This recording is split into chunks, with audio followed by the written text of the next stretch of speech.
So greetings, thank you so much for joining us at Road Pitch, the first stop in Essex. My name is Greg Morgan. I chair the Economic Development Commission in Essex and am a nomad at Excelerate Essex, which is our co-working space.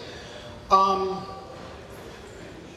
going to be very brief because we are on a very tight timeline and the riders will be riding a bit slow today, trying to win their way to Rutland at 11:30.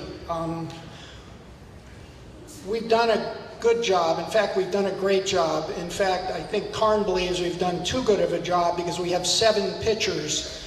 I doubt if you'll run into that anywhere else. We could not screen out anybody from this group because our main criteria was they needed to be from Essex or have a link to Essex and be a viable business. And all of these met those criteria, and we are excited to have them. Can I interrupt just one Please, second? yes. There is a Suzuki out there with its headlight on. You're going to have a little difficulty getting started if you don't get turned off. Suzuki. It'll be a long one. So because we're on a tight schedule, one of the things we're going to do, last year we had some questions from the audience, and because this is a competition and because we're on such a tight schedule where we'll only have 7-minute pitches and 8 minutes for questions, we're going to limit the questions to the road pitch writers. That also provides consistency because I think last year we actually had a competitor asking questions of another competitor, and that wasn't a good thing. I just want to say that Essex is working hard to become a community that supports innovation and startups. I must say we are very impressed with the work done in Burlington, but as the leading advanced manufacturing community in the state of Vermont, and that goes beyond Global Foundries, we have an incredibly vital economic base here and trying to grow it, but we also need to be supportive of innovation and startups, and there's infrastructure in a community that will help do that. That includes things like a co-working space, and Accelerate Essex, where I am a member, has 30 participants, freelancers, and people with startup businesses, and people trying to get out of their basement so they can collaborate with friends, neighbors, and colleagues who will help them grow their enterprise. A quick shout out to our local sponsors. Cairn will talk about the statewide sponsors, but Champlain Valley Expo, the fair, our Economic Development Commission, Essex High School, incredibly helpful both with our AV person, Sean Simonetti, up front here, who is an Essex High School student, and I'm so glad he's here, I can't tell you, and to help run this setup. Accelerate Essex and Amir Hecco is here. There's Amir. And Rotary Club of Essex, their banner's up on the wall. And our venue sponsor, Green Mountain Harley, last but not least. This year we are really pleased to have Dave Pearson with us. He'll perhaps tell you the story, but Dave and Debbie are the owners of Green Mountain Harley. And my only comment on this place is this is truly an entrepreneurial business. We were here yesterday setting up, and my wife was so impressed with the Green Mountain Harley staff, and I believe that's just built into the culture of this place. Dave realizes that it's the people that make a business run, and I've been in here many times, and I see it every time I turn around. Oh my God, we're live streaming. They threatened me with that. With that, I'm going to kick this off. We have 3 people to welcome you. I want to start with Matt Dunn, who's running for governor and the reason I think he's relevant for this conversation is Matt worked for Google for many years, heading up their community affairs division out of White River Junction, which to me is just astounding. I don't know how you talk them into that. But Matt, just want to talk to you, if you want to welcome folks and talk a little bit about you and entrepreneurship. Sure. Well, thank you, and it's inspiring to see so many of you out here, and it's inspiring because I think Vermont is about entrepreneurship, and the future of our economy is about entrepreneurship. I grew up down in Heartland and was a part of growing a Vermont-based software company to over 100 employees, and then later was able to convince Google to let me run an operation for Google out of the Tip Top Bread Factory building in downtown White River Junction. And in fact, working out of that office is a person who works for Google Ventures. And so we would have, different companies coming in at different times to pitch around, and it was amazing to see the incredible work that was being done here in Vermont and in northern New England as they came through the doors of that little office.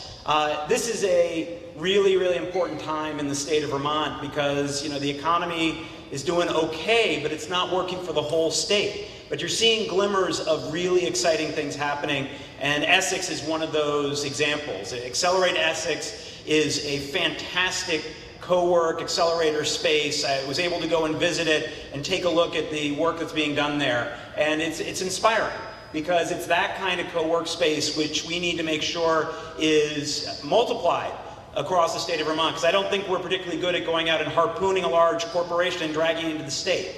Our success is always about supporting entrepreneurs, sometimes who do it despite not having any support. They get out there, whether it's in a barn, or it's making beer, or it's in the garage or in front of a computer.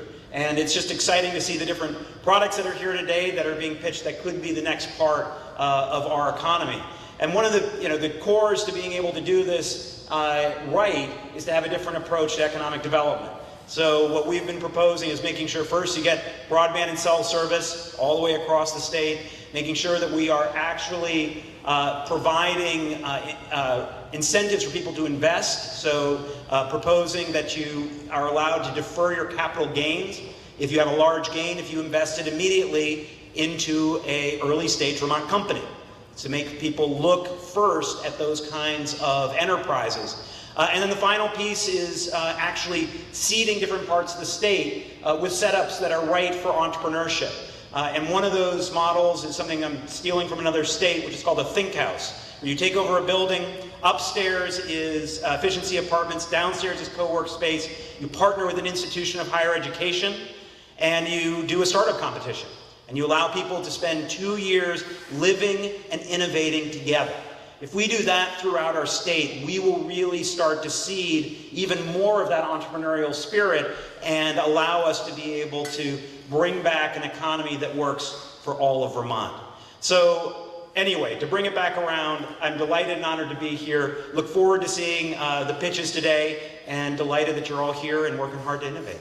Thanks a lot.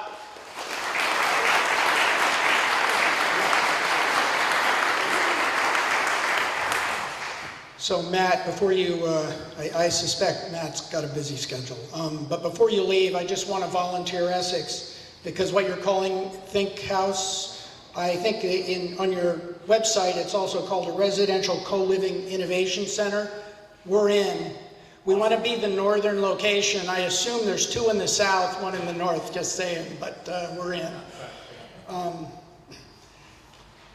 So to introduce Dave Pearson, we are so glad to have him here this year. I can't tell you. Debbie did a great job last year, but Dave was incapacitated last year, and one reason we're doing this is he couldn't be here, and he said, I want to be at this event. So I am really pleased to welcome you and have you welcome people to your great facility. Thank you.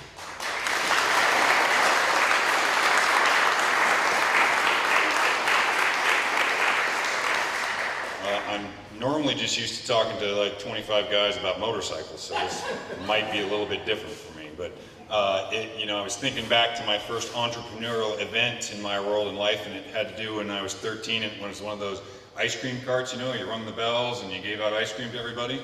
So it worked really well, except for after my first day, the boss pulled me aside and said, "How much money do you make?" And I'm like, oh, I'm supposed to make money? Because I had eaten pretty much all the profits for the day and for the next couple of days, so I had to work through a lot of that. But it's very cool to see the energy in this room and meet some of the people. I'm excited. We're just happy to host. I know I've been living under the shadow of my wife for a long time, so I appreciate you stepping up last year. And I heard you told some crazy story about your trip to the Arctic Circle, which was the driver for our meeting. So we're excited to be the host, and we are super excited to be on the ride for the next couple of days. So I've been looking through a lot of the different pitches and the companies, and it cued into me that entrepreneurship is not a regional demographic kind of equation. It's very much an individual spirit, and I think a lot of that comes in connection with motorcycles. And to see this come together in the motorcycle world, we tend to be a rather somewhat risk-tolerant group of people, and for lack of a better word, and we're very adventurous in spirit. And I think that is two big things that come together when you're an entrepreneur, because you got to take a lot of risk with your world, your life, your personal life to do these things, and you got to have a hell of an adventurous spirit to break out of the norm and do something that nobody's ever done. So we're just super excited to be here. I want to thank everybody. I want to really thank Peter and the crew for getting everything set up here the last couple of days. Nice job.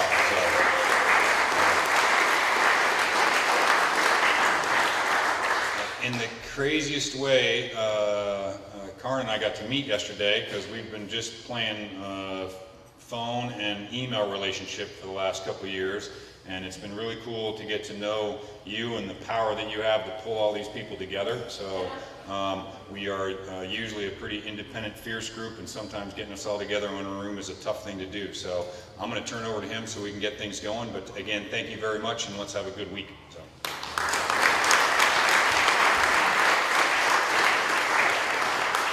All right, everyone, you heard it. I have the power for the week. And I'd just like to announce that you can write my name in for governor if you want to. No, wait a minute. Sorry, I'm a couple years too early. So if you're wearing a white T-shirt, you are a rider, or you've pilfered one from someplace, or you're Alan Newman and you're wearing a 2-year-old like, what the hell, Alan? You're starting off, Jesus. This is what happens when you have power. You don't actually get to have anybody do what it is that you want them to do. For the riders, just as a double check here, everybody's got their pitch feedback sheets, new and improved this year, right? You need to fill out a pitch feedback sheet on every pitch. Some of the words on the sheet are a little big, and there's a lot of stuff. Fill out the things you understand.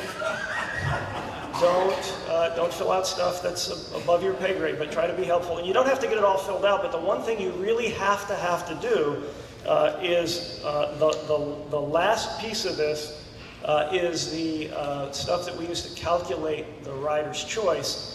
And just like last year, our grading scale is 1 to 5, and there's no 3, okay? We've been through this before, and you guys always write a damn 3, just to piss me off, but do a 1, 2, a 4, or a 5. That's what you're going to do. And then Lena in the floppy teddy bear hat over there, who you all remember from last year as our social media queen for the event, Lena will collect all of those. And I notice you're not sitting next to each other to make it easy for her. You're spread out all over the place, which is usually the way this works.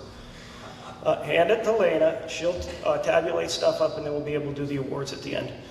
We couldn't do the awards, the actual cash awards, so the Rider's Choice today will get $500 and a teddy bear, a Vermont teddy bear, the Abbey Road Pitch Bear, who's sitting over there. We named her last year. She is a female. Merritt and Moulton has also brought a hat for the winner, and they've also brought some prizes for everyone else who's pitching today. So there are. Everyone will take home something. We couldn't give the cash prizes without our statewide sponsors. We have the Vermont Department of Economic Development, and I think somebody is here today, although I haven't seen Joan or...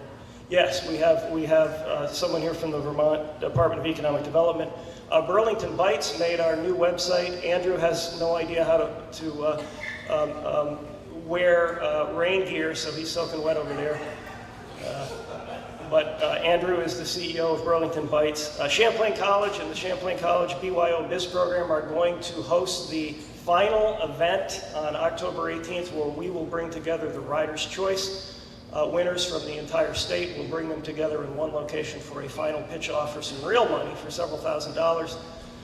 Tom Myers is here from Champlain College, a professor in the business school who's riding with us. The Key Bank has brought wonderful bags that the riders are taking. They're crush proof, you can't rip them, they're waterproof.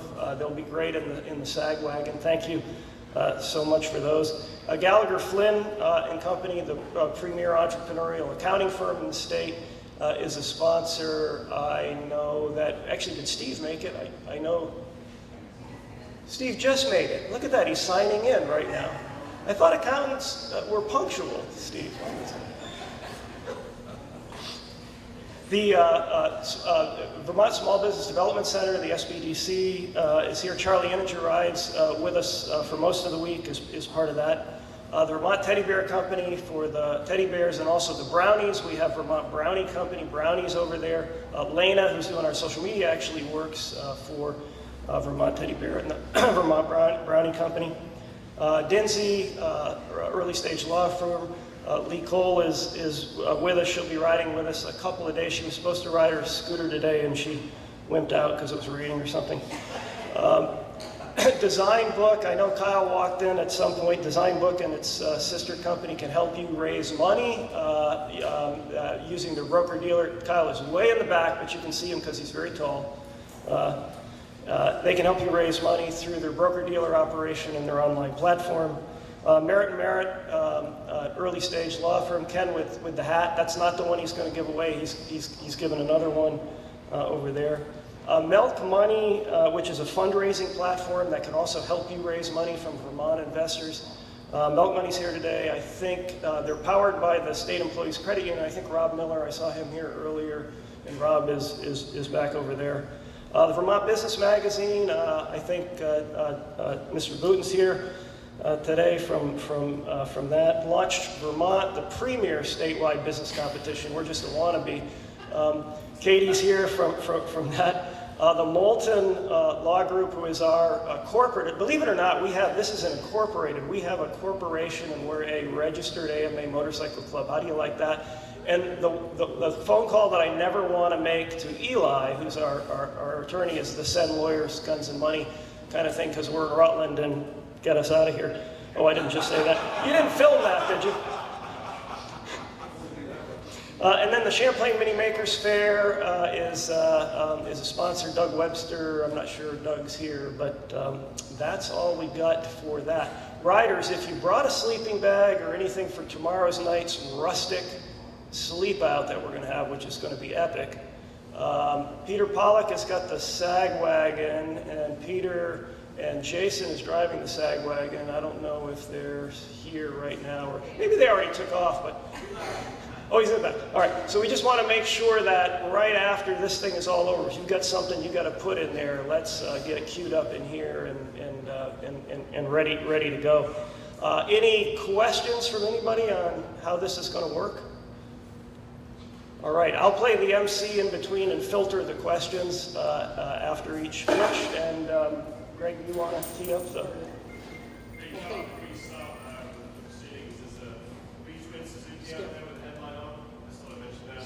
Yeah, there's nobody. So we mentioned that before, and nobody turned it off. So either somebody doesn't want to admit they have a Suzuki.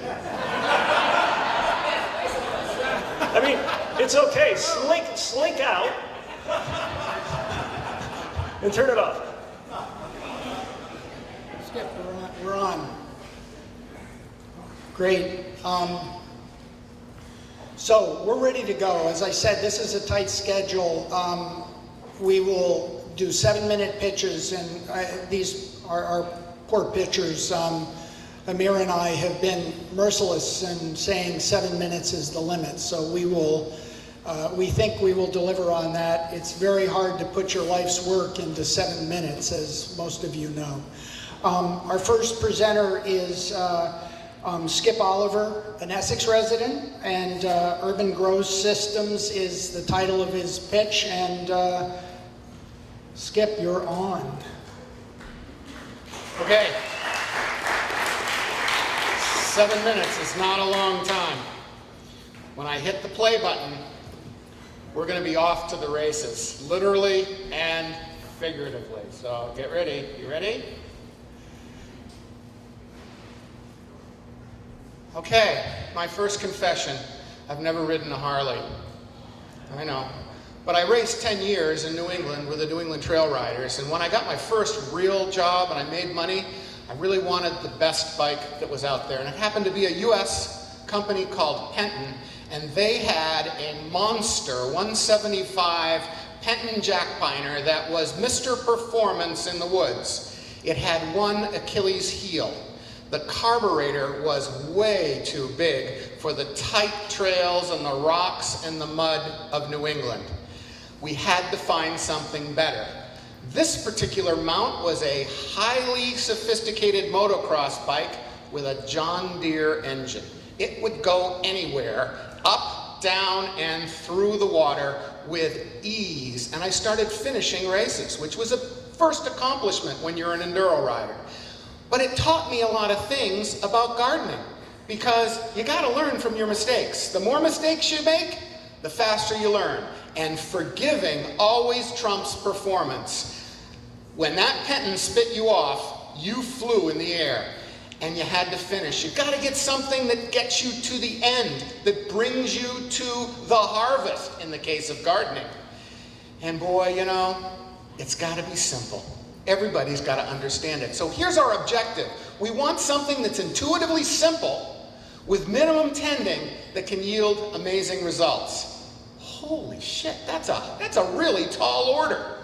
You know, it's got to be to a customer that isn't even a skilled gardener. Oh God, here we go. They don't have time, they're web-enabled, but they want to be healthy.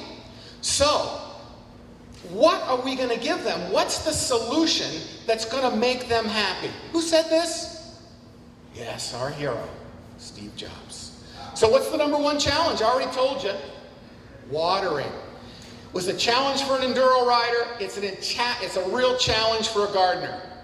You got to have something that really is simple. Simple watering. It's got to be simple or you're going to kill the plant. So I've come up with hydration and aeration. I literally have designed an updraft carburetor into a system. It needs seedling protection, and here is the key. It's an English garden tray, 1 meter long, and it's the best one made in England, and I'm the only one who has it. Now, visual watering, look, here's simple. Tray's got water, the capillary strips bringing it into the carburetor. If there's water in the tray, just walk away. It's that easy. It almost waters itself, but it will never overwater, because I'm going to tell you the secret. I've got growing media with a separate liner, and I've got an aeration zone. This is really important. My hydration zone is only 15% of the planter. It never has too much water, and it is always getting oxygen. So here's how it works like a carburetor. It basically, when it gets activated by heat, I get vaporization, I get water vapor. It's very slow, it's very even, but I'm also bringing oxygen up. Roots need oxygen as well. This creates vigorous growth almost automatically. The products that I'm offering are complete. Everything is included. The only thing you need to add is the soil itself. The first one is easy. It's the tricycle. 3 14-liter planters. They're real easy to tend. I got water in it. That's fine. I can walk away from that. That basically is growing bodacious vegetables with almost no tending. This is the bigger one for bigger plants. I've got 3 eggplants in this one, and I've got a vining cherry tomato, which I've kind of exfoliated over. It looks kind of good. And again, you get everything you need. But, I learned from an organic gardener in Vermont, microclimates are everything. They're the mini nursery for your transplants, providing the protection from wind, harsh sun, animals. And look at, there's the babies right there. They're in their protected environment. It's humid, it's warm, it's nice. So, seeing is believing. We've done some testing in Vermont this year. It's been hot, it's been dry, it's been really challenging, but here are the poor seedlings. They're droopy. They're sad. They don't want to be out just in the surroundings. They're going to be in the microclimate.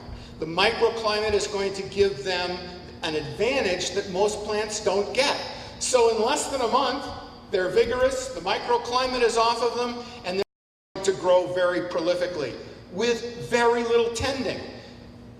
Again, about a month later, the tomatoes over my head and eggplant, which I've never been able to grow in Vermont, is doing very well. Here's last week.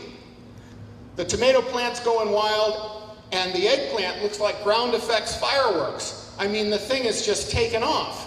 And this is with almost no tending. A regular self-watering planter is like that frickin' Bing carburetor. It always gets flooded, and when it gets flooded, these eggplants were planted at the exact same time as those eggplants. Get off it. That's how easy it is. Okay. Are you ready for some more amazing results? Look at these peppers. I've always struggled with peppers in Vermont because they like it hot and they don't like to dry out. Here's poblanos? Yes, poblanos. Growing really, really well, almost with neglect. See the water in the tray? That's it. That's as hard as it has to be. If you can kick the tray and make ripples, don't water it. If it's out of water, put some water in it. Look at the blossoms. No blossom end rot here. And look at the first time I've ever seen an eggplant blossom. Isn't it beautiful? I mean, and now I have eggplants as big as a golf ball. So, how do we protect the idea? The grow tray and the growing insert is exclusive to me. I've got a forgiving design. I've got the Suzuki, not the Penton, and I've gotten proven results. The microclimate gives you seedling insurance. This particular plan could take us out to about $1.5 million in 5 years. I've assumed that we'll get good margin increases with better sourcing. I'd like to partner with a decorative container or elevated raised bed, and I need an advertising strategy. I have to finalize my microclimate and support designs. I may have to look at aesthetics, and I want strategic partnerships. And boy, I've been flying by the seat of my pants, haven't I? Thank you very much. Thank you very much.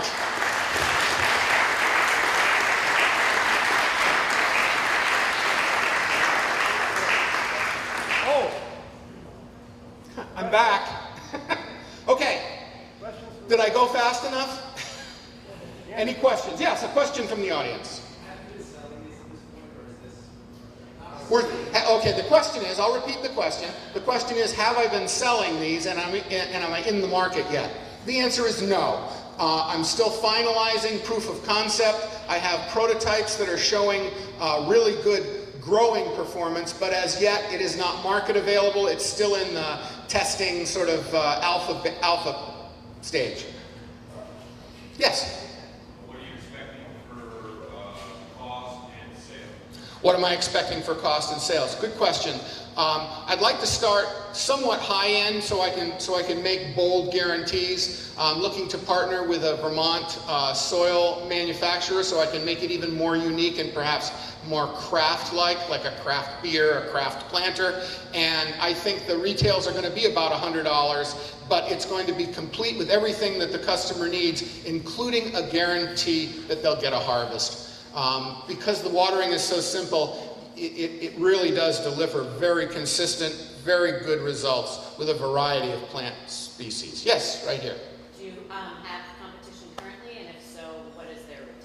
Yep. Do I have competition right now, and what's their retail? There are many, many planters out there today that are basically geared toward producing vegetables or edibles. Most of the self-watering planters do not operate the way mine does. And what I've got is slower, more consistent watering that is heat moderated, and I have rain protection. When it rains, that aeration zone in the planter never goes away, so the plant roots never drown, and that's really important.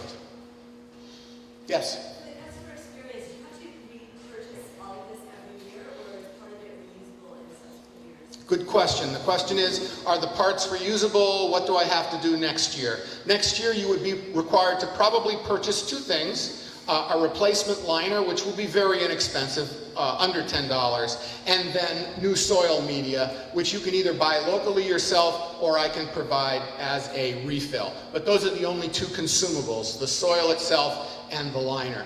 The carburetor can be cleaned and reused like all carburetors. Yes? Are you planning on selling direct, or are you going to go through some different channels? Probably, the question is, am I selling direct or will I go through channels? Most likely I'll try to go through channels. I'll try to go through a retail, high-end nursery, flower shop, something like that, where people are coming to, quote, buy things to grow plants. Yes? I think with a pitch like that, you do well at agricultural fairs, you know, nobody's Oh. there. But the question is, Yes. what parts might be more or less exclusive to your type of trade? Yep. The liner is a very special liner. It comes from Smart Pot, who really, they're the leader in grow bags and such. But I've developed a lighter weight bag because I have the planter itself forming the structure, and that gives much better aeration, and it allows the roots to penetrate the bag much quicker into the carburetor. Peter, way in the back. Peter, way in the back. Where are you going to produce? Where are you going to get your parts? Yep, the parts are sourced from mainly Europe and the United States, and I will need a New England warehouse, probably a local warehouse, to collect the parts and prep the product. But it takes up very little space, and in retail could be very easy to package. Yes? Why wouldn't people just use drip irrigation? It seems like quicker. Ah, excellent. I love questions about drip irrigation, because drip irrigation is a lot like fuel injection, okay? Because it's very slow, and it drips, and it goes through tiny orifice, and you have to control it. How are you controlling the drip? Are you turning it on and off, or are you using something automatic? Because if you're using something automatic and it rains, guess what? You've screwed up your system. Drip works, but it's much more complicated, and if your water is not perfectly clean, those drippers are going to clog. I've tried them. About two more questions. Two more questions. Here's one. How much capital are you looking to raise? Well, that's a good question. I would think for a startup, we're looking at somewhere in the $50,000 to $100,000 range to bring everything in, prep it right, package it right, and get an advertising platform that would be usable. And I'm looking for partners. One further question from the audience? Are you working with any locally advisors? There's a lot of, we've got a lot of growing experience in the area. Is there anybody on your team that's advising? Well, my mentor is a man by the name of Dave Miskell. And if you know Dave Miskell, he has a professional greenhouse down in Charlotte, Vermont. And he used to be Miskell's Organic Tomatoes. He sold to the Perry Group and such. Now he's growing more the herbs into City Market, the Intervale and such. And he's really taught me about the microclimate, taught me about growing organically. This is a system that really grows organically with a hydroponic-based watering system. So it's sort of a hydro-organic, but it works very well. So we're always feeding from the top, watering from the bottom. We're never putting nutrients in the water, which is different than hydroponic. That's it? Great, thank you. Oh, thank you very much. Appreciate it.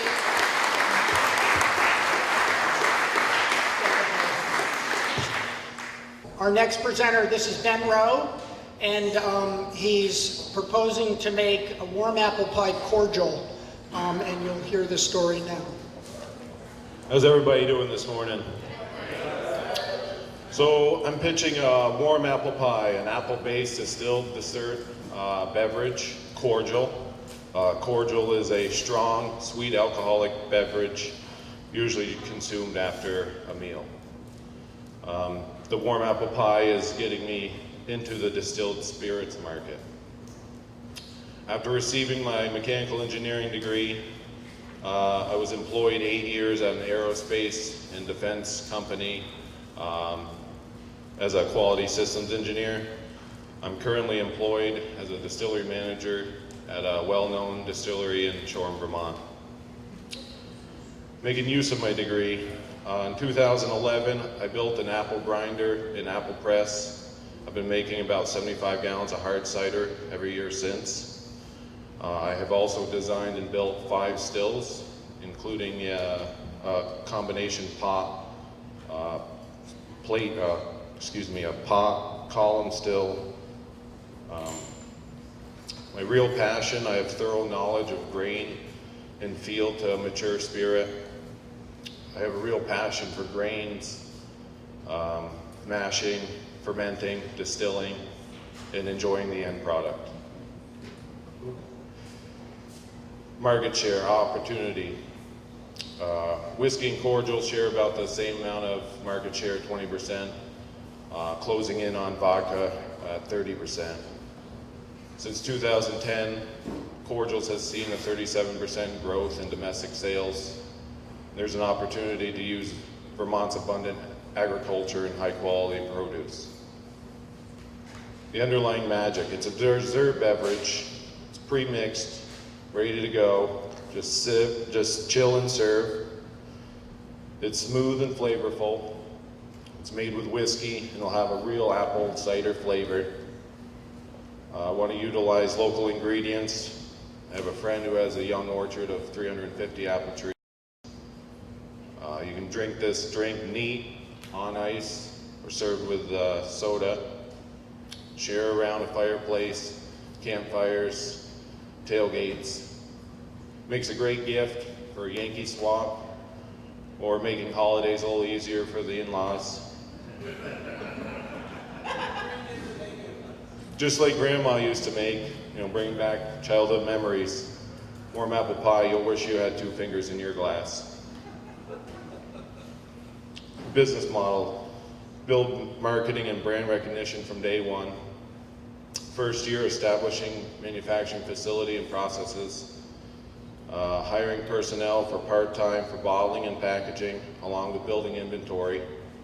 Developing stewards of the brand and strategies for market growth. Goal for first year is 5,000 cases. Year 2, continue to build brand recognition through stewards of the brand and sponsoring libation events. Produce and sell double the production of the first year, aiming at 0.2% of the total market share. Expanding territories and marketing team. Year 3, building distillery to manufacture the base alcohol. Expanding the company's profile into apple, brandy, sap-based liqueur, whiskey, and bourbon whiskey. Going to the market. Vermont's a state-run liquor board. All products have to go through the Department of Liquor Control. Building brand loyalty through stewards of the brand ambassadors and sales contacts. And sponsoring libation events such as Hotel Vermont Ice Bar, food pairings, and other events. Releasing in key states, California, Florida, New York, Texas. We'll reference the next slide. And future releases, barrel-aged apple pie, green apple, cherry, peach, apple brandy, Vermont bourbon, and sap-based liqueur similar to rum. This slide shows the top 10 states that account for 53% of the market shares. That's number of cases sold per person. Competitive analysis, there's 5 major brands out there currently. My price point would be $29.99. I'll have a distinct bottle design that'll stand out from the traditional mason jar. It'll have a genuine superior flavor with a real apple flavor and apple cider appeal and consistency. I'll use a proprietary aging method to mellow out the whiskey, take away a little bit of that bite. Marketing targets multiple groups, sweeter drink that a woman could appreciate and made with whiskey so a man can keep his dignity.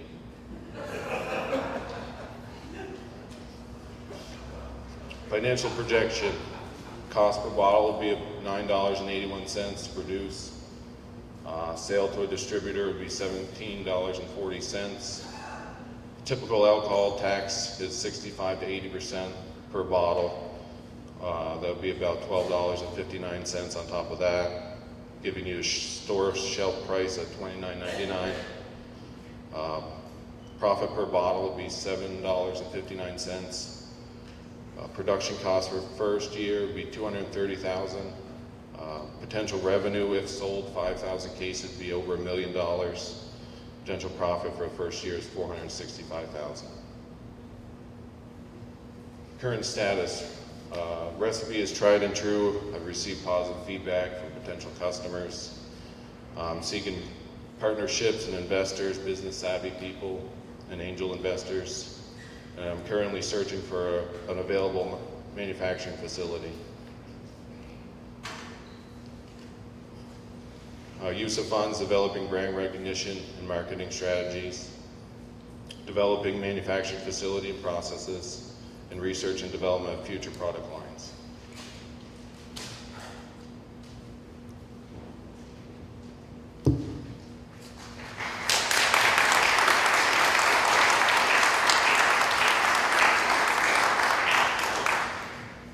Any questions?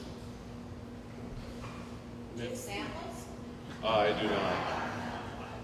Okay, just checking. Sir. What's your timeline for thinking about one facility, permits, and building? It'll be about 6 months, hopefully, securing a place and getting all the permits. Any other questions? We're looking at, around 230,000 for production costs for the first year. On top of that, we'll be putting into marketing and kind of salary.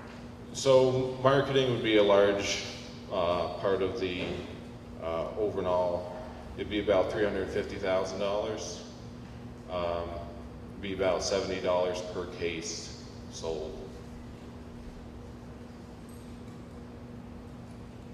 Have you developed a marketing plan? Somewhat. I'm in the middle of that right now, releasing key states and finding stewards to help push the brand.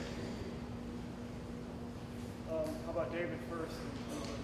What's going to, the market's a pretty mature market. What's going to differentiate you from the other liquors and importers out there? So it's going to be a Vermont, local ingredients. The design of the bottle, it's going to be a higher end cordial, if you will. And it will have a much sweeter and cleaner alcohol flavor. Jim, I had you next. Have you considered white label revenue stream? Like White Dog or? Bringing your innovation to established brands? I have not gone into that, no. Doug? Beyond Vermont, you list states here. Have you thought about which states you go to next? How you Yeah, those are in order. So it'd be like California, Florida, New York, having the largest market share. Charlie? Understanding that states are open to control the barrel. Have you approached anybody or talked to anybody that might be interested in distributing for you, or do you see it as purely a sub-distribution to the state? No, yeah, part of state-run liquors is, you have to partner up with the distributors in those states. Having not gone that far What yet. are their margins on your product? It's typically 65 to 80%. Mike? Yeah, just stemming off of that too, perhaps I wasn't following part right, but you had the price of distribution, and then after tax, it didn't seem like there was any room for the retailer. Yeah, that's, the numbers have to,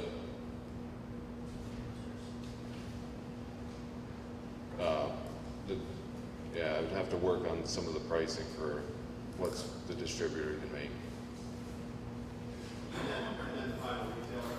Yeah, depends if it's a state-run liquor program or not.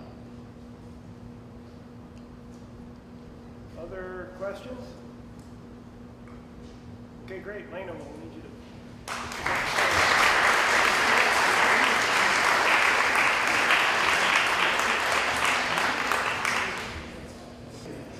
two great pitches, and we have more to come. Our next pitcher, this is Will Peters, Cold Brutus. Some of you may have tried. It's a cold brewed coffee. And Tom Myers is nodding his head because I know it's embedded in Champlain College and it's the only way he gets to class, right, Tom? Will, I just want to put in a pitch. Will is an 02 grad of Essex High School, and his partner in crime at Cold Brutus is an 03 grad, graduated with my son, Mike Getty. So we're all in with Essex, and I told Kyle Clark I'd throw him under the bus because he's an Essex guy too. So Essex is in the house. Will, you're up. Perfect. Well, thanks so much for having me here, and it's a pleasure to be talking with you folks. So my name is Will Peters. I'm the co-founder of Cold Brutus. We're a cold brew coffee manufacturer based out of South Burlington. Like you said, I'm a Essex guy, born and raised. My father and I started Cold Brutus about 2 years ago. And we've been out in the market for about a year. So currently we have about 135 locations that's currently being sold at around the state. We also just got distribution in New York as well. So that started about a month ago. We've got about 45 locations there, so they're doing pretty well with it. Real quick, how many people here drink coffee every single day? So a good majority of you. So it's about 54% of the country drinks coffee. It's about 175 million people, which is a pretty large segment, and it just increases with everyone drinking coffee every other day. It's about 83%. So coffee is a big part of our lives. I think everyone agrees that coffee is one of the main ways that people get caffeinated, and the fact that we are a caffeinated society, we need our coffee or we're not happy people.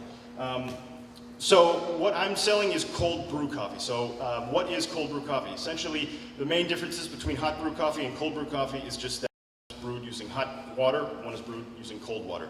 Obviously, we all know boiling water over ground beans, we get our coffee in about 90 seconds, and we're all very happy.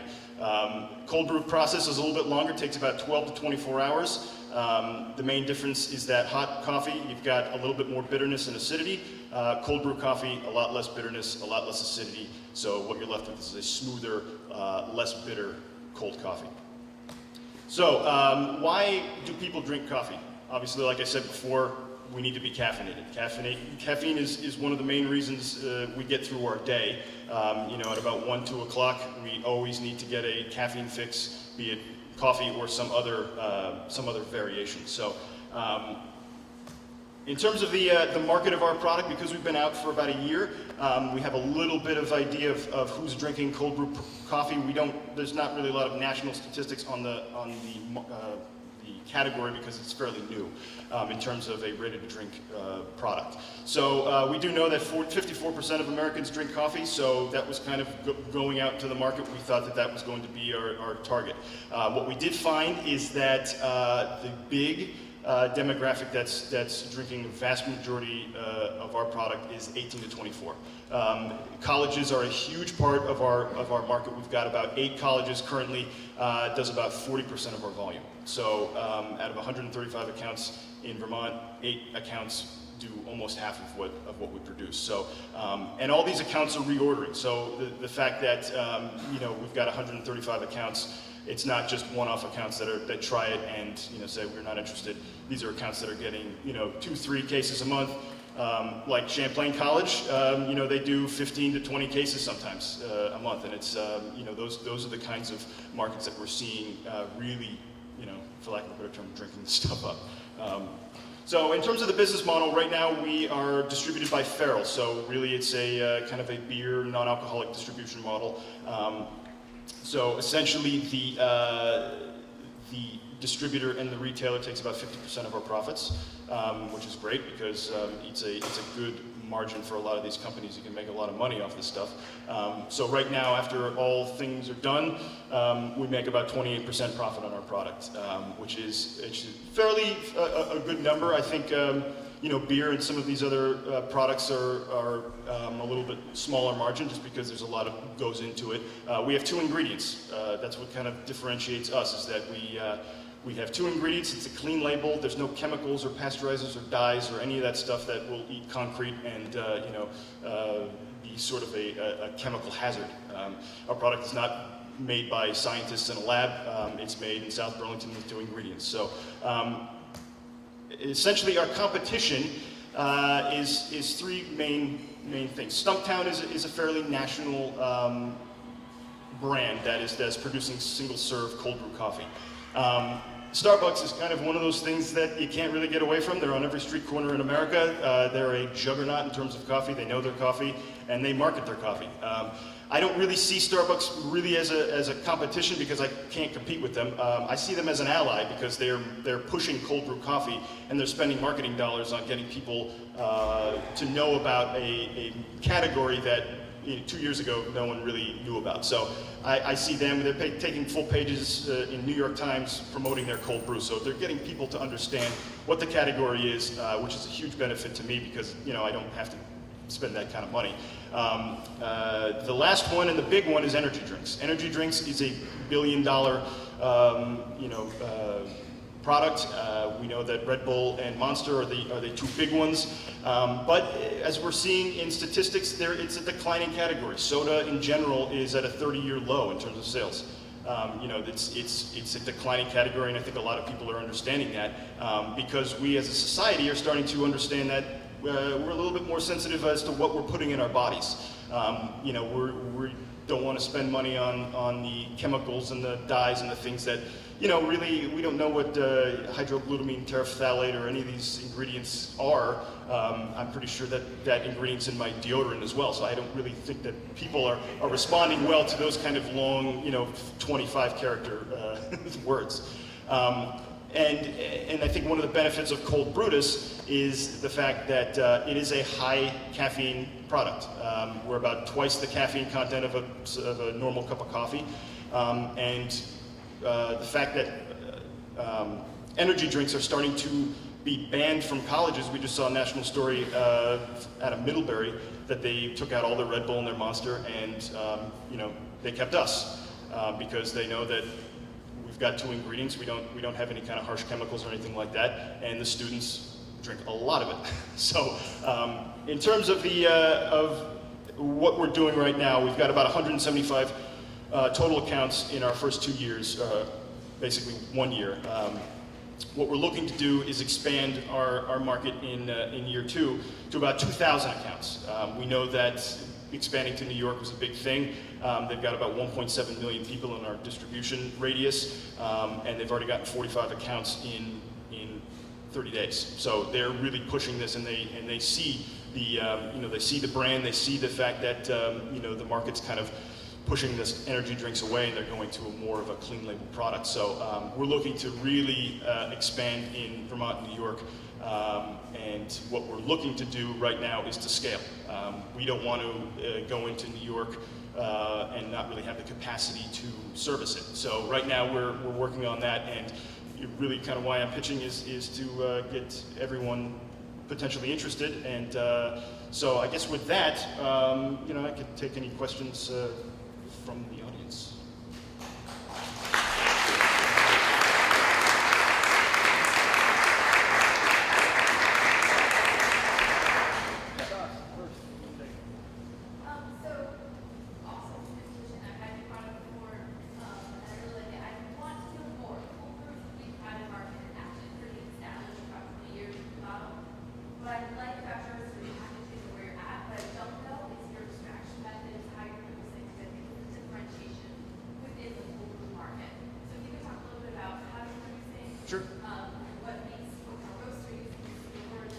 Yeah, so basically there's a few different ways to cold brew your coffee. We use a full submersion technique, and our roast profile is on the plus side of medium. We source our beans from Colombia, so everything is fair trade. Really our extraction process is In terms of how we're planning to scale it, we're experimenting with that right now because the biggest part of the brewing process right now is the filtration. That's kind of one of the biggest bottlenecks right now, and you know, in terms of manufacturing, kind of have to think about all those things. But that's essentially. I think that did I answer your question there? Sure, I just want to know like your story a little bit more. That was like one of the places that I would see growth potential for you is like knowing your story. Coffee is key and it's good. It does. And like that really plays the strength of the whole market. Sure. I mean, for me personally, I mean, I've been roasting my own coffee for a number of years. My folks owned a cafe out in Colchester for about 8 years, and that's kind of where I got involved with coffee and varietals and different things like that. So, you know, that's where I started sample roasting my own coffee and kind of, you know, cold brewing in small batches with my wife and I. And then, you know, one day it was, hey, what can we do with this? And you know, cold brew as a category has really not been around too long in the single serve bottle method of sales. It's been, people have been cold brewing coffee, yeah, for 20, 30 years in their homes. But you know, there's really not a lot of market penetration in single serve quite yet. There's small companies starting to come up, which is really kind of telling me that it's a category that's going to be sticking around and growing pretty extensively. Dave, I think I do next. I'm one of those 10 or 15% that don't drink coffee, so excuse my ignorance, but is this served cold or hot? It's a good question. I mean, it is served cold. We have to keep it refrigerated because it is. We don't use any chemical stabilizers, so it has to stay refrigerated like milk. It won't sour anything. It just extends the shelf life. But there are people who buy it and microwave it and drink it like that because it does have a lot less bitterness and a lot less acidity. So people who have sensitivity to acidity, you know, can drink our coffee and not have an upset stomach or anything like that. So people do warm it up and enjoy it like that. Charlie, I guess you next. What is the vessel you're using for? You have it on tap over here. Yep. I think you have bottles as well. Yep. Okay. What is your cost of goods sold differential for those two? And what is the market?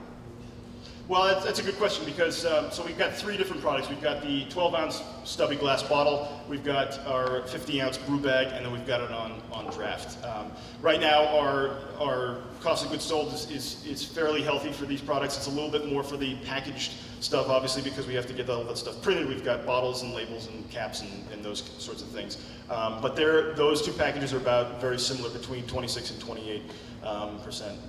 And the keg is a little bit more because we have a lot less packaging. We use a 5-gallon fully one-way recyclable keg.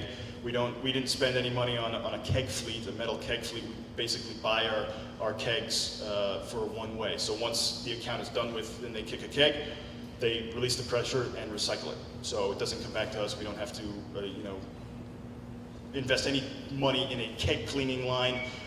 You know, so that is kind of one way that we really kind of helped ourselves in terms of not having to tie up money. What did you include in your cost of goods sold? So it's labor, it's packaging, it's the cost of the product. It's because our coffee is brewed cold, we don't have any energy costs like you know, beer or any of these other products have to be. You know, there's a lot of energy involved in producing the product. And the good thing is that it's a 24-hour cycle, so we can turn over our coffee product, you know, every single day. So you know, there's not our kettles aren't tied up with, you know, for 10 days in fermentation or things like that. We can basically just keep on producing it every day. Hey, Mike, did you have a question? I couldn't tell. No. So, Trish, and this will be the last question because we're running out of time. Are you connected at all with the Specialty Coffee Association? I'm not, no.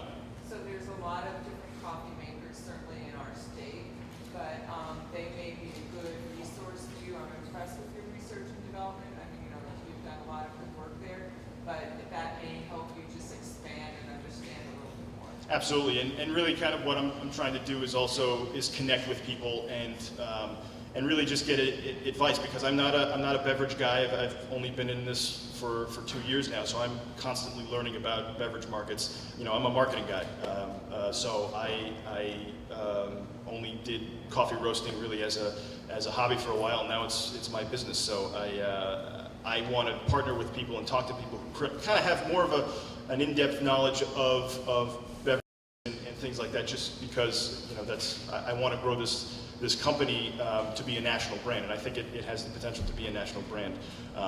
But I think I need to partner with the right people and really just get insight from those kind of folks. So. Great, thank you.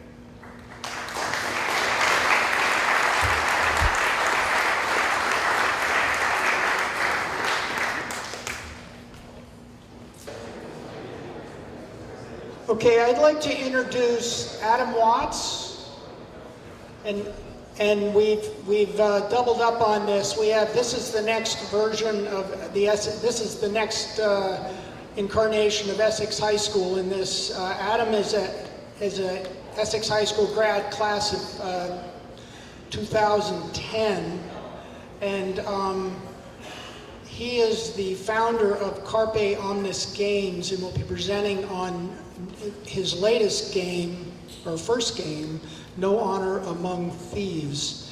And we are really pleased to have him here.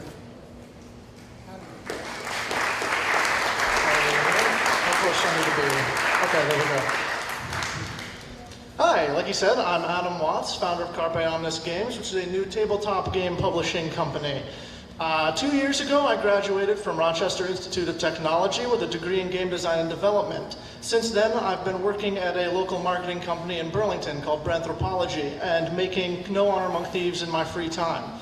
No Honor Among Thieves is a medium complexity card game for 3 to 5 players that I've been playtesting and demoing and showcasing at local gaming events and major conventions across the United States. It is now rules complete and almost art complete as well. I need a little more art to finally get it finished and ready for publication. Since at the demos and showcases that I've been doing, people have started asking me where they could buy the game, so I figured now is probably a good time to look into publishing it. It is basically done at this point.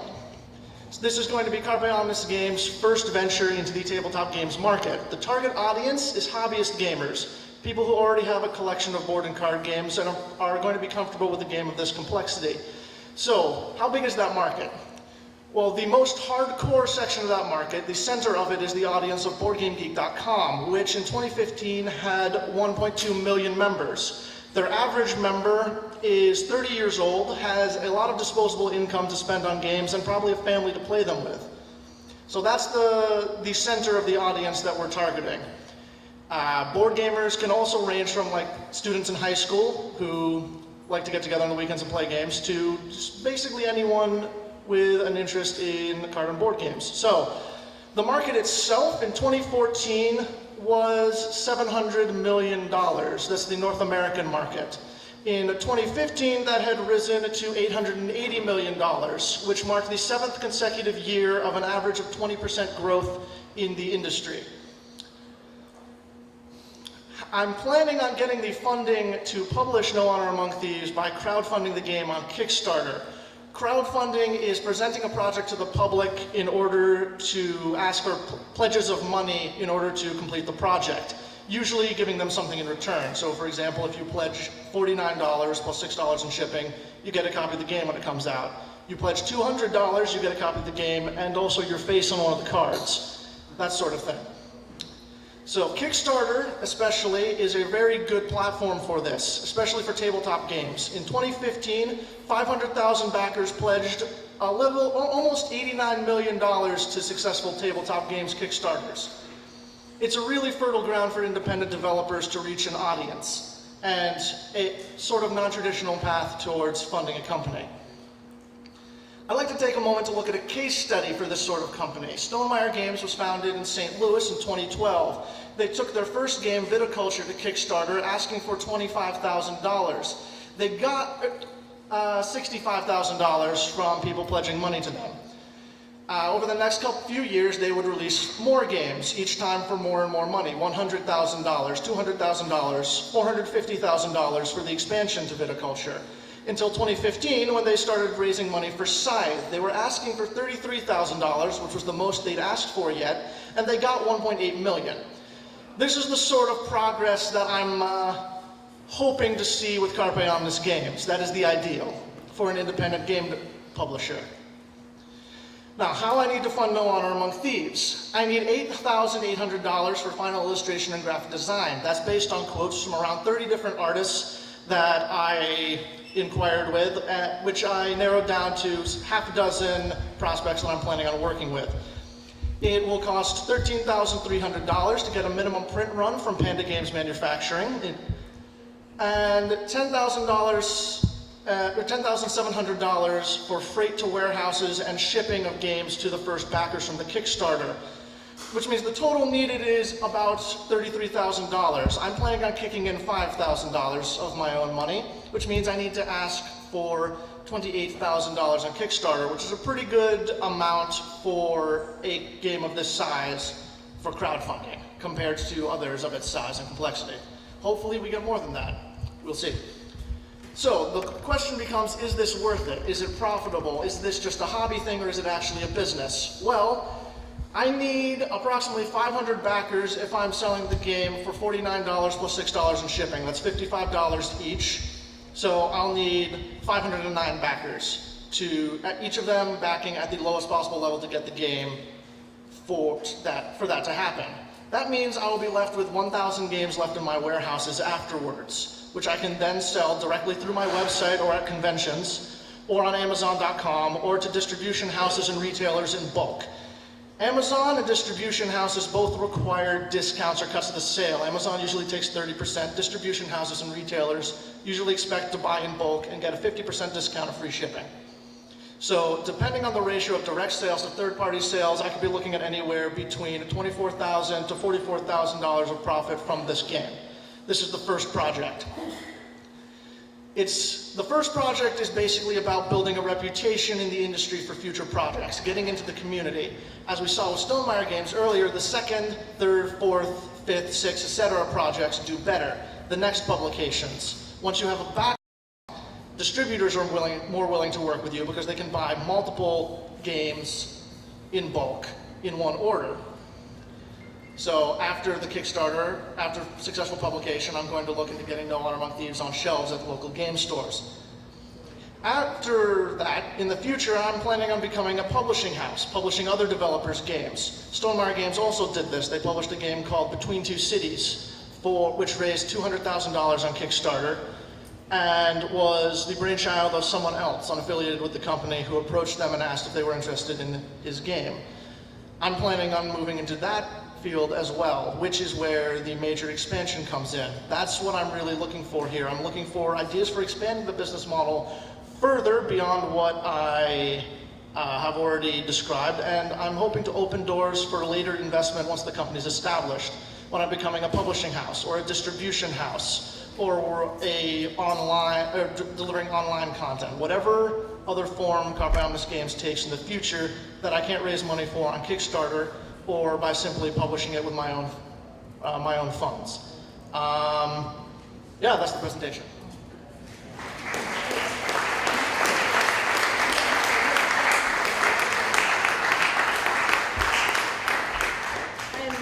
I'm standing in for Cairn for a minute. He's doing an interview with CAX right around here somewhere. Judy Sanders took him for a few minutes. So we're going to do a few questions, and I will have my help finding out when we're out of time. And right here in the middle, please. Most Kickstarters are successful start with a bunch of legwork offline. Have you started trying to work in at least your networks here at places that you can get a good start of 40% funded to launch this all together? Okay, question is, most successful Kickstarters start with a lot of momentum built already. How do you start doing that? The answer is yes. You can't crowdfund without a crowd. So I've been working to build that crowd, probably for the past year has been that effort. That's part of what taking it to conventions, and I've also posted print and play versions of the game online to get feedback and also to attract more interest. I've started a mailing list. I've had a blog since 2011, which has now become the company website. And at launch, I have about 40 people that I am reasonably certain will back on day one. I believe the statistic is that 97% of successful Kickstarters get a tenth of what they need within the first 3 days of the campaign, if you're running an average 30-day campaign. So having a tenth of what I need would be 50. So having 40 on day one, I think is a pretty good start. From there, I've been arranging for ads on BoardGameGeek.com, which I mentioned has 1.2 million members. I've been sending out copies to reviewers, the biggest of which would be Geek Dad, which used to be featured in Wired Magazine and is now their own company and website. Father Geek, which is another one similar to that, a bunch of other reviewers. And yeah, I have a pretty good audience built up at this point. There's a question. Oh, Judy? With the success of Pokemon Go, starting from a card game and now doing this mobile app thing, and with the success of World of Warcraft, going to Hearthstone, an online card game, do you have either just a card version? Do you have an online version? I don't have an online version yet. I've actually been looking into making one using a couple different tabletop simulator programs. Actually, the most prominent of which is one called Tabletop Simulator.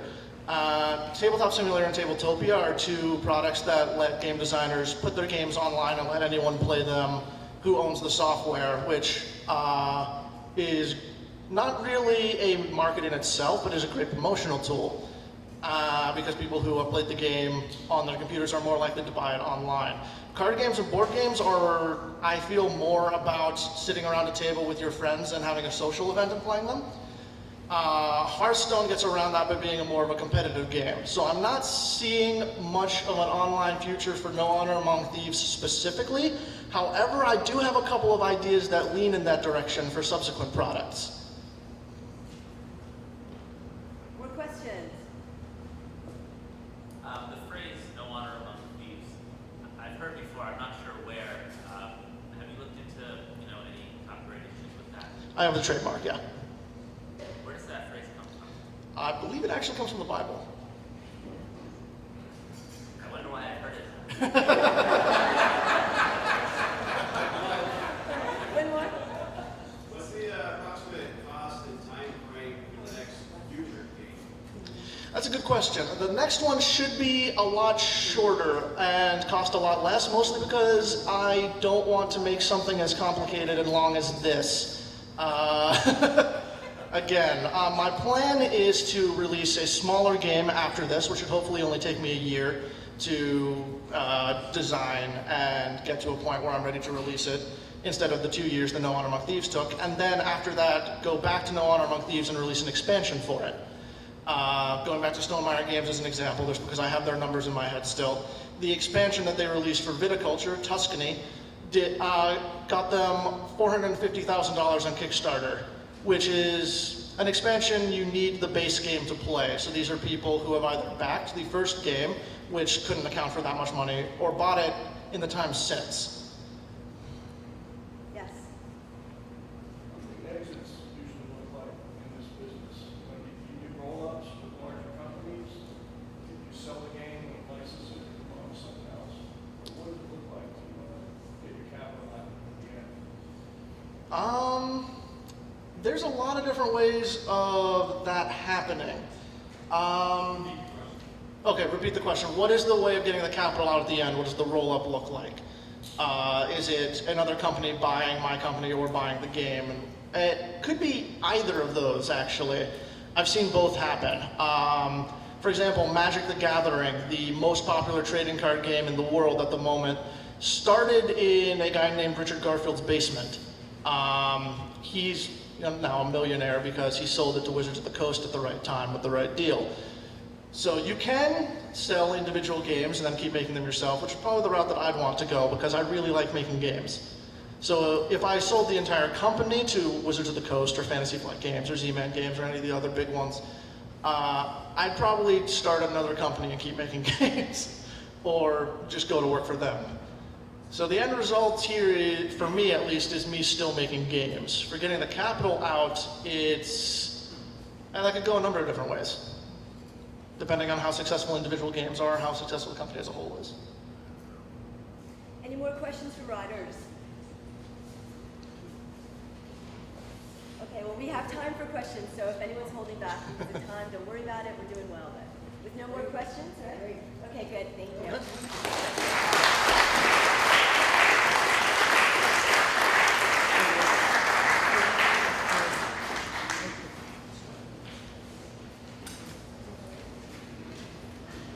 Wow. We're 4 for 4 as far as I'm concerned. This is terrific. So while we're picking up the forms, I just want to, I know I didn't have a lot of time up front, but I do want to acknowledge a couple of people. The byword in this whole, in road pitch, is practice, practice, practice.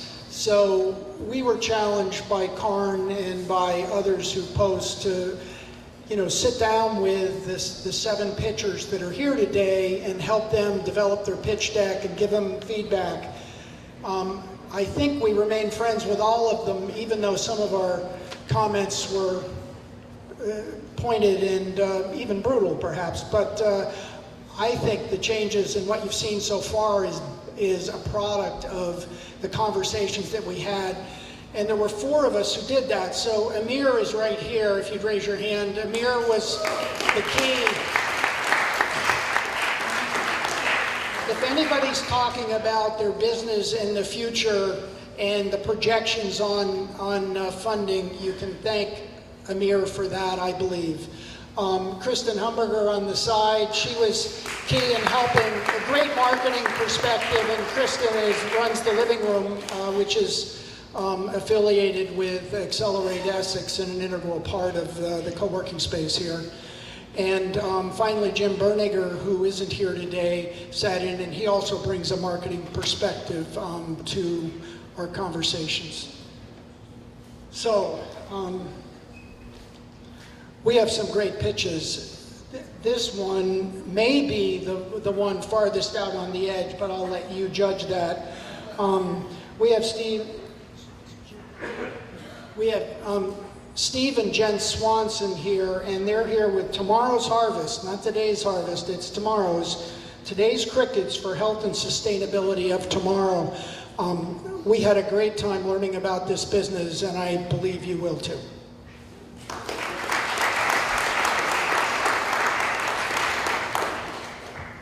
How's everyone doing? All right, excuse us, we're both going to talk, so there's going to be some back and forth with the microphone. Hope that doesn't bother you too much. And before I get started, I just want to say crickets are the motorcycles of the insect world. So, right there. All right. So, there are currently 1 billion chronically hungry people worldwide today. By 2050, it's estimated that there will be 2 billion more people. To feed this growing population, we're going to need 70% more food. We do not have 70% more land or water, so how are we going to do it? According to this report released by the UN in 2013, the answer is edible insects. The insect that's going to jumpstart this revolution is the cricket, also known as the gateway bug. So, my name is Steve Swanson. I've been in the restaurant industry my entire life. This is my wife, Jen. She's in sales. She's also an alumnus of Champlain College. And I might have graduated from Champlain College, so throw that out there. No, I didn't. We are the founders of Tomorrow's Harvest, which is the first cricket farm in Vermont and one of the first in North America. So why is farming crickets so much better for the environment than traditional sources of protein? Well, when compared to cattle, crickets require 84% less feed to produce 1 pound of protein. They require 99% less water, and they emit 99% fewer greenhouse gases. So they're good for the environment, we've established that. Are they good for us? This is actually our nutrition label right here on the left. This is for our crickets, we've had them tested. On the right there is ground beef. What you'll notice is the protein content's about the same, iron content's about the same as beef, and then we start to get real much better with the crickets. Fewer calories, less fat, more potassium, twice as much B12, more zinc. And that's just the beginning. We couldn't afford to test for every nutrient, but crickets are also an essential. They contain all 9 essential amino acids. So we know exactly what you guys are thinking right now. You're picturing a pile of crickets on a burger bun and going, yum. We know that's not what you're thinking, and that's not even really what we're saying. What we're referring to is the most common way to introduce crickets into your diet, which is in a powder form. So maybe you'd enjoy putting a scoop of cricket protein powder in your smoothie in the morning. Or maybe you'd prefer to enjoy a cricket protein bar after your workout. Cricket powder is extremely versatile. It can be added to anything to increase the protein content and to give you extra vitamins and amino acids and iron and all of the nutrients that our bodies need. So that takes me to our products. What is Tomorrow's Harvest going to offer? We're selling 3 products. Cricket protein powder, the most common way to eat crickets, whole crickets as wholesale, and fertilizer. So cricket protein powder is exactly what it sounds like. It's simply crickets processed into a powder form. There's no additives, no additional ingredients, which makes it the most pure form of powdered protein on the market today. It's an extremely versatile ingredient. It can serve as a protein additive to any recipe or milkshake or smoothie, any liquid form, without altering the taste or flavor of it and giving you that extra boost of protein. We intend to provide the highest quality, best tasting cricket powder on the market.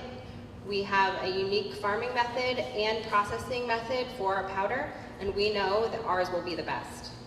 Whole crickets will be provided to individuals and businesses that want to create recipes and start with really the rawest form of the product. And fertilizer is going to be a high quality organic fertilizer that's created actually from the cricket waste. So we don't believe in wasting anything, and we're going to use that as one of our revenue streams. So is there a proven track record for success in this market? Yes. So Entamo Farms are actually north of Toronto. They're the largest cricket farm in North America, one of the largest in the world, if not the largest. They started 2 years ago with a 5,000 square foot warehouse. In 2 years, they've expanded to 60,000 square feet. By the end of this year, they'll be at 100,000 square feet. It's pretty rapid growth. And that's extremely exciting for us, their success, because we have a more efficient farming process. Our method for producing our powder is more efficient, but also will create a better tasting powder in the end. And we have an expanded, focused, targeted customer base. So they're really narrow on their targeted customers right now, and we have ideas to go bigger. So we know that we can grow even faster than Entamo Farms. So these are just 2 of the companies that use crickets in their products. We actually have both of their products at our table. Exo is gluten-free. I know you had asked about gluten-free. And this is just a great example, a snapshot of the industry as a whole.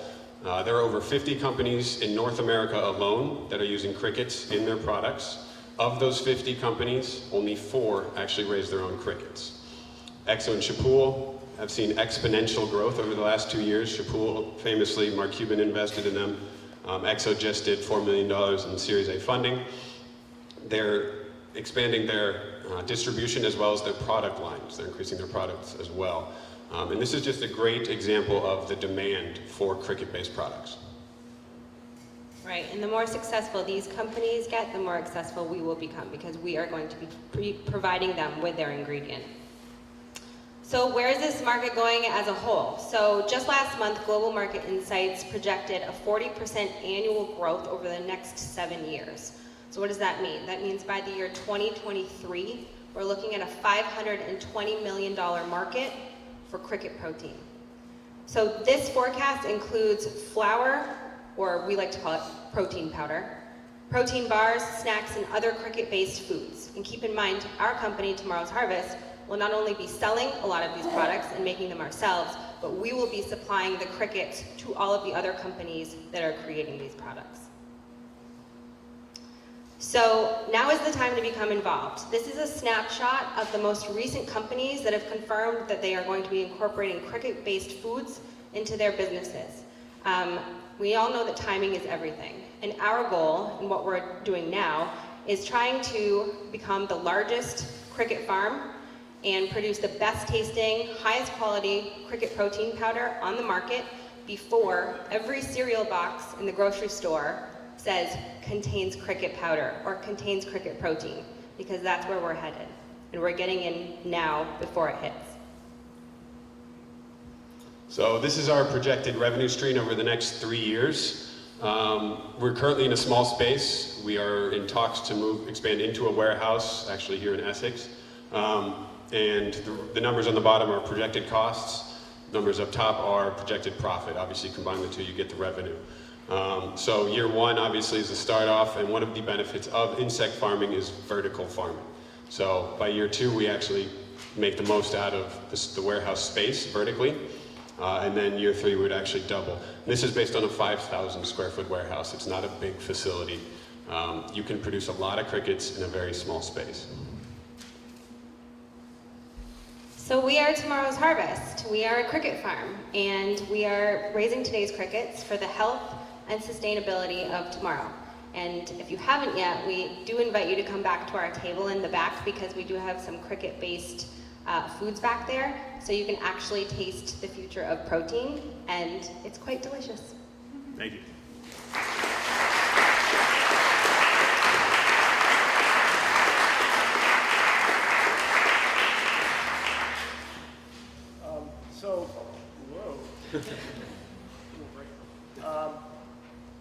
Lena wants me to remind all the riders, I know it's Monday morning and it was raining, there is a back of the sheet that you can fill out also.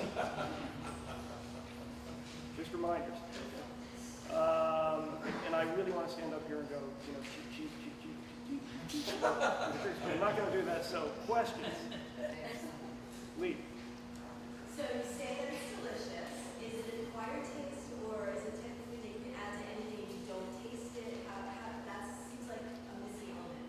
So the crickets themselves, I mean, you can eat them in a bunch of different ways. So the easiest way is in the powder, because you can incorporate it into any recipe. Grinding and creating a powder is kind of similar to roasting coffee.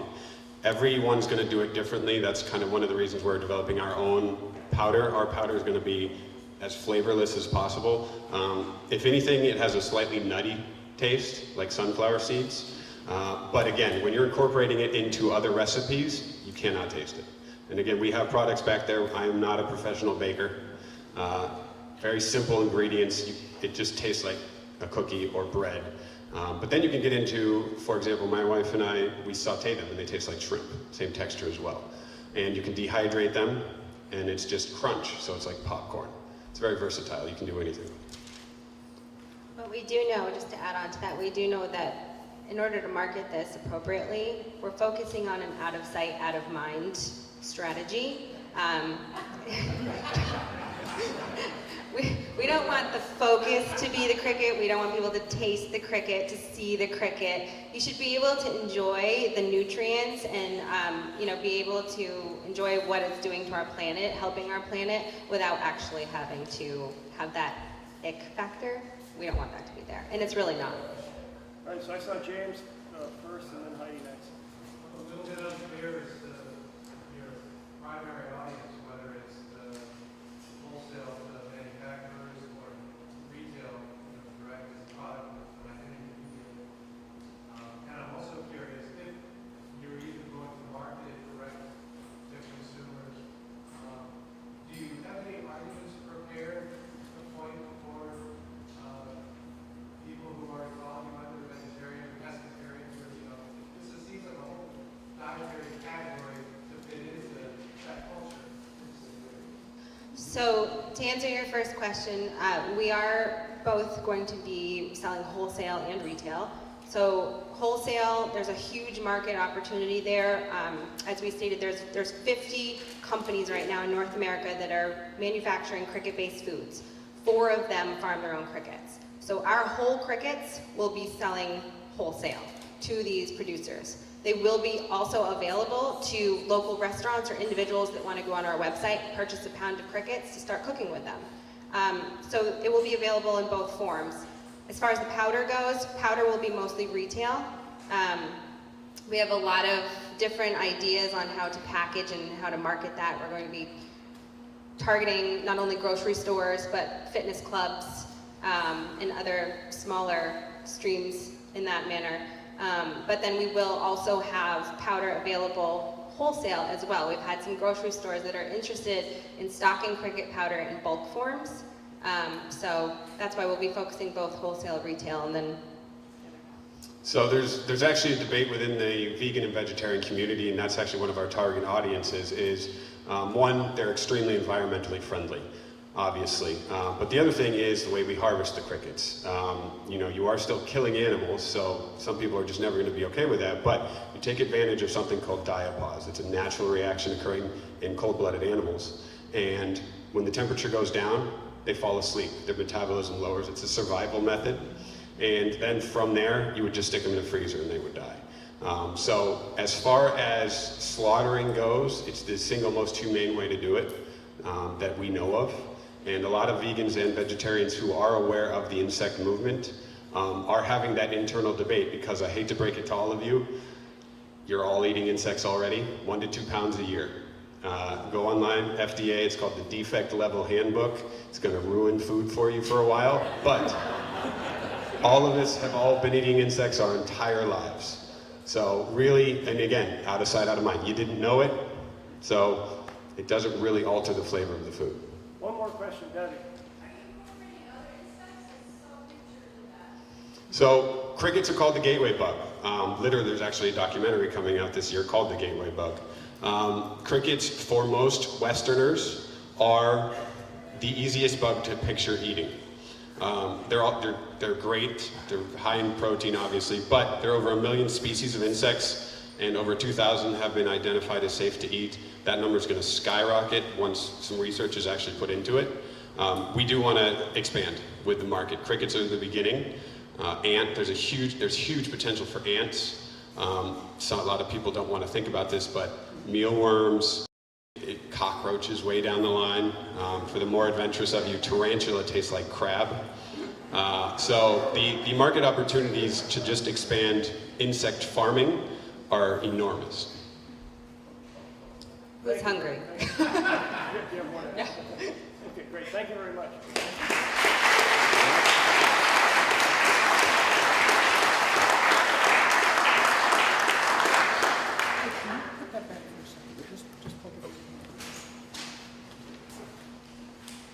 I just want to point out one thing when this comes back up. So you all saw, it's obvious that's the subtle, very subtle cricket. When we first saw this, we said, don't you need to say that it's a cricket? I had missed it completely. So, I mean, that is a cricket, but it's done fairly subtly because out of sight, out of mind, I say. Anyway, thank you, Steve and Jen. That was terrific.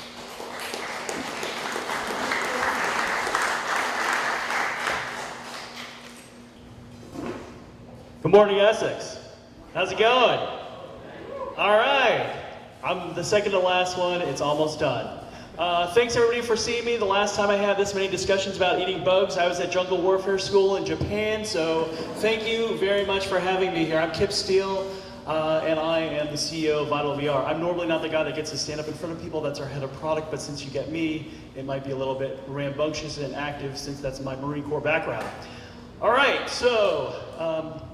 This is my Batman job, doing stuff for Vital VR during the day. I work for the UVM Medical Center, a medical group, where I manage over 700 different applications and help make sure that patients and people live longer at the hospital. So Vital VR came out as a direct result of this, working and talking with nurses, surgeons, doctors, and clinicians in terms of seeing what the problems were existing from training and accidents that happen. So the thing that we found out, and pretty much it's easy to say, is that training in medical centers and medical groups is broken, okay? And it's broken for a couple of reasons. One, there's no consistency in training across the board in the US. There's no standardization, right? Surgeon General doesn't have occupancy over every hospital that exists. Rather, there are standards that are set and people that live to them or try to do them. Secondly, when mistakes are made or PME is not done, there's different ways of where the information doesn't get passed on correctly. So what we found out through our experiences in talking to different doctors, surgeons, clinicians, and chiefs, as well as nurses especially, is that in order to be very good as a clinician, you have to actually practice very much. And actually seeing a surgery and being part of it are two different things, and practicing for it. So there's a lot there. So just by a show of hands, who's been at a hospital within the last 3 years? And who's had to stay longer than 2 days at a hospital? So congratulations, you just survived one of the most riskiest things to do these days. The rate of sepsis and infection is extremely high, and we have a focus primarily to make sure people get in and out of the hospital effectively. All right? The average normal surgery takes about 2 hours. The average emergency surgery is 2.5 hours. UVM Medical Center sees over 1.5 million patients a year. Most of those are not for surgeries, but there's a consistent amount. So anyhow, back to why we're here. The purpose of Vital VR is to help train nurses and clinicians so that they can learn more on the fly, on the go. As you saw from my email this morning, it's a fully mobile platform and application where we can take and just look at a surgery from an overhead view in a 360-degree format and check it out from there. Just to put it into perspective why we want to do it, medical school hasn't changed since 1913 in terms of the model of what's used. They're small changes, they're iterative, they're inconsistent across the board, and they're not really doing very much in terms of spurring further information being passed down the line. You have to put your hours in, you have to sleep at the hospital. Well, if people told you that at most jobs, you'd say, forget it, I'm moving on to the next place. We actually force people to do that, thinking that it's time and great. It doesn't work that way in the military, and there's a reason why we found out from doing it. Stress and duress actually makes you less effective over time. It's the same thing with doctors. According to the Bureau of Labor Statistics as well, 3.2 million nursing jobs are getting created, but 1 million nurses are leaving the profession every year. This is significant because we want the right people to train these people up so that they have knowledge and information doing it. So here's where we solve that problem. So we're a mobile-first software company using information technology to maximize the value and the delivery of healthcare. Sorry, I'm reading off the slide. I know I shouldn't do that. That's also taken from IDX because we plan on being the next IDX for the area. But what we do is we provide the environment to have 5 different views so that information in 5 different views of a surgical procedure so that the surgical team that works on you can actually see what's going on. Not just a surgeon or a primary doctor, but actually everybody involved in your team. There's a device view, discussion, procedure mapping, education, and then data and statistics that we can go from there. So this is kind of our setup of what we've done in the simulation lab so far. We set up a couple off-the-shelf 360-degree cameras, so the Kodak DX 360s. You can pick them up anywhere that you want to. Everything that we're doing is off the shelf. You can set them around and do it. It now allows you to see learning through repetition. Our goal, right, over the long term is to compile several thousand, if not millions of these files so that we can use natural language processing and other information of ways of mining through the data so that, hey, if I want to see what a 52-year-old diabetic who's overweight, who needs to have cardiac catheterization, see some of his films, or see different individuals who fit this case, because I've got 2 of those patients coming up later on today. I can watch the surgery and look for key times and see if any issues come up. So again, we talked about this. This is a Da Vinci machine. It's robotic surgery. We can tie into the API. So there's a programming interface that comes out of these and many other machines that are being released today. Every machine that's coming into the hospital is IoT capable, which means it's Internet of Things or it has a live internet stream coming from it. Why do I have a job these days? Because there's 700 different pieces of software that have to support our processes just for standard machines. It's pretty complex. It's very challenging. So you have a laparoscope, endoscope, and other information that comes from there. We can do VR, which allows individuals to remove themselves from the OR back at home and throw on a headset and see it. You can use Google Cardboard. For the example that I sent you can just use your phone or an iPad. You can click in the upper right-hand corner and just go from there. It allows for superior immersion to the technology and the program and processes as to what's occurring. So we also have a discussion board in there. So how many Patriots fans are in the house today? How many Jets fans are in the house today? All right, so being the outlier, what the discussion board, or what the purpose of that question really is to determine when you watch a game and there's 50 different people watching the play, there's 50 different responses or actions as to what could go on. The same thing happens with nurses, doctors, and clinicians. Why did you do this? What was the step? What went on here? What's going on? That's why we have the ability for discussion. It's registered based upon the user's name. It ties in with their Windows login and the same ADFS login systems that would occur. There's no random things being posted. We also provide procedural data statistics from patients like me, the NIH, the FDA, as well as trying to aggregate some local sources and other sources of data. Vital VR is basically the Bloomberg terminal for clinicians. We plan to aggregate every piece of information that we can into the system on many axes as possible, whether we're reselling for someone else or keeping it. And that's my background. I have 20 years of doing that. The last part is we can do procedure mapping in terms of showing the exact map as to what's going on. So there are companies that exist out there that do this really well. They have an API. We put it into our system already. So on the fly, I can go through and look at this. So if I'm a newbie resident who's brand new or a medical student that wants to see a procedure but has no idea what I'm looking at, they can go and plug it into the system and immediately it shows exactly what our procedure is and what's going on. So let me throw the demo up here. And apologies on the demo, I didn't grab the right laptop today, so I have to use this one, or sorry, the iPad. So this is our virtualized demo. This is version 2. We already had version 1 kick out where we just recorded the 360 videos. We showed that to John Abley and he told us this is really great, but everybody can replicate this and everyone who you're competing against is already doing that right now. Here's how you do it to make it better. So that's why we added the other axis. And John Abley is the former founder of, is the founder of Boston Scientific. He's their chairman emeritus and he lives pretty nearby. So shout out to Mike Sherling for hooking us up with that. Meeting was really helpful. So anyhow, back to our demo. So user will log in, they'll click their sign in, and now they can pick, they can either have selected surgeries, which they want to go back through and check out. They can search on it in the box up here. They can enter the discussion board, or they can go through their account settings. So we'll go into surgeries, and here we're going to look at the laparoscopic surgery that I sent to you earlier this morning. As you can see from the view, the individual now can just throw it up on their phone, see what's going on. Regular streaming rates apply as you do this, with a discussion at the bottom. Now if someone wants to just go back through and say, well, what happens if I click over here? That takes me back. Let's go back to the sign-in. Sorry, format. Now, oops, now I want to go here. Okay, so now I can go back to our discussion board and look to see, hey, maybe there's somebody else who's seen this. I have saved procedures and I can go through that. I can look at my team and also my university. So that's it in a nutshell. There's different tabs for the other features as well, looking for the 3D view in other areas. So our business model, again, is we're Bloomberg for clinicians. It's turnkey. This is a software as a service solutions, meaning that you sign up on the internet once. It's done through your manager, the way with which we do things right now in the medical center on a daily basis. We can configure it for individual groups, and our target is to go after individual niches so that we focus on cardiology, neuro, or different groups within a hospital network and expand it out from there.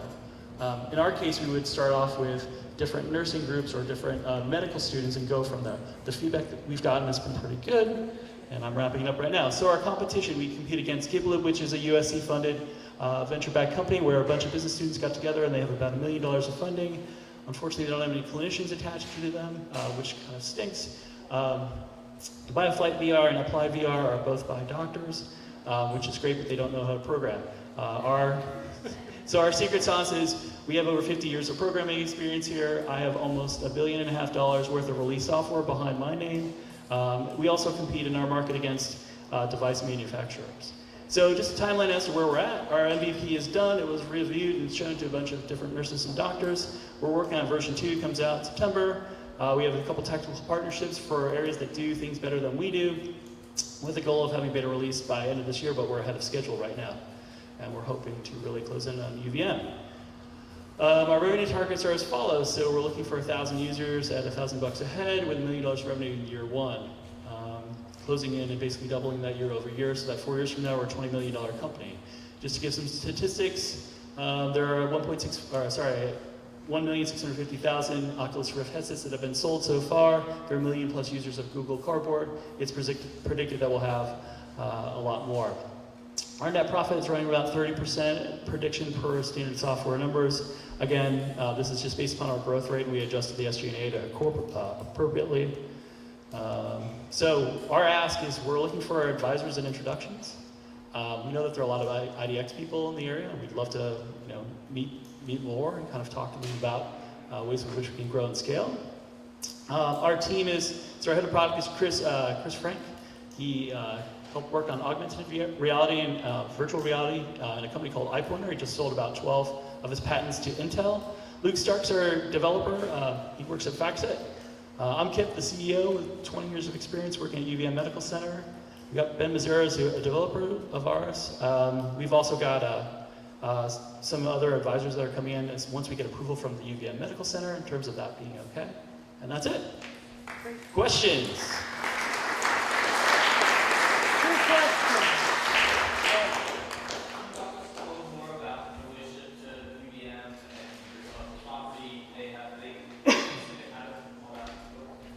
Yeah, so our relationship to UVM is that we'd love to get them on as a partner. The key point for any company like this is to become a content company, but also a platform for pushing out there. We haven't approached UVM in terms of formalizing anything along these lines until we have our MVP together, like in version 2, because we're actually going to go after device makers first.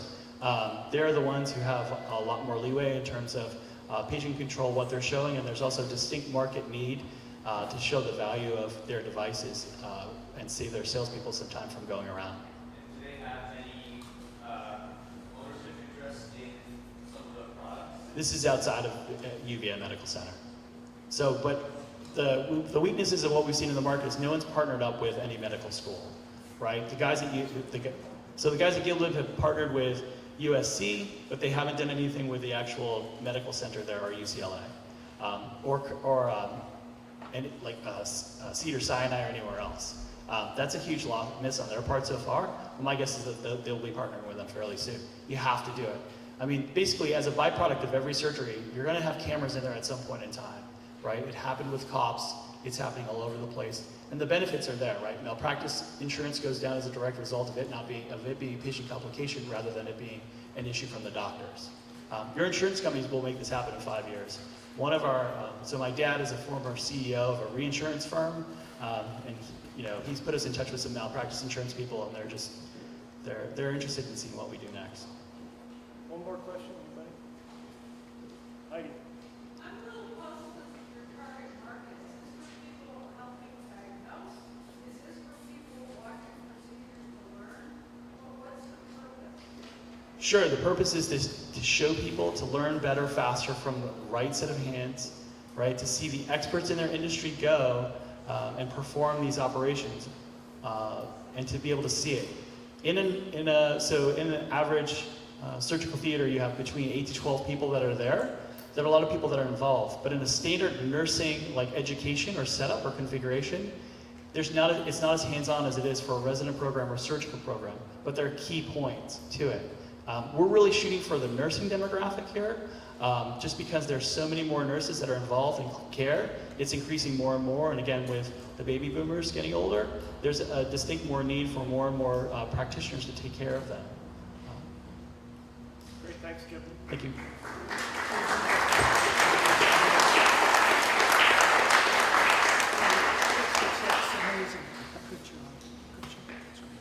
So our final presenter, and we are ahead of schedule. I have no idea how this worked, but I do want to thank everybody for succinct questions and tight presentations.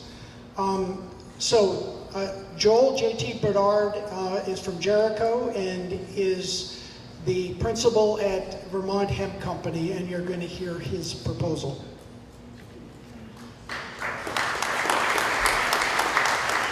Howdy. So I'd like to give a quick thanks to Vermont Design Works and David Abbott for that awesome logo. I'd also like to extend appreciations to everyone here, the supporters, the facility, Greg, Amir, and Lena for all the assistance. I'm just going to try and blast through a little bit of background on myself, just to get to the meat of the conversation.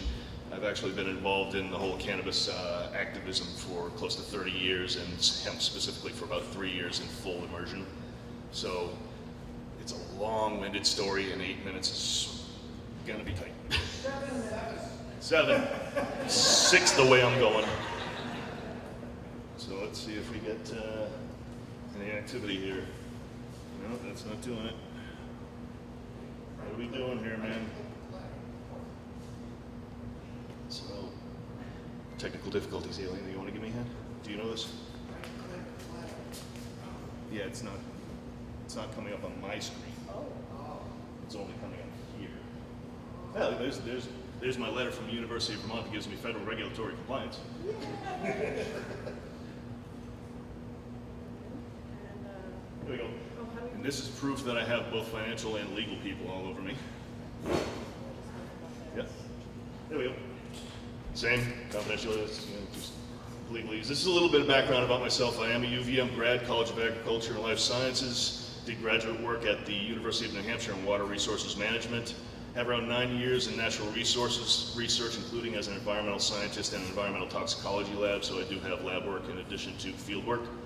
And I transitioned over to the IT realm when all of a sudden it was blowing up. So I'm hoping that hemp will follow suit with IT in regards to the explosion of an industry. So I worked for a number of different companies, including Cronus Incorporated and Fidelity e-Business, as well as PC Connection. When I left PC Connection, they hired 7 people to replace me. I left a pipeline of over $10 million to my protege, and I annually was responsible for around $24 million in GP in sales for my networking segment. So I've got some sales, marketing, and tech capabilities on top of all of my science and engineering aspects. So we're going to go straight into this, which is a couple of shots of hemp that we grew last year in the state of Vermont. As you can see, that picture on the left, that's about a 14-footer. Those are a fiber variety. We have some fiber plants going this year. The one on the right, that's me, and that's with an oil seed. This is an important picture because this is the very first cannabis or hemp product that was grown in the state of Vermont and put into the retail market. So I do work with the brewery industry. They utilize the plants on the left, which are grown in Colchester. They took the flowers and they put them into that beer Saisonja, and it went out in kegs and retail, and they served it out of Stone Corral's facility in Richmond.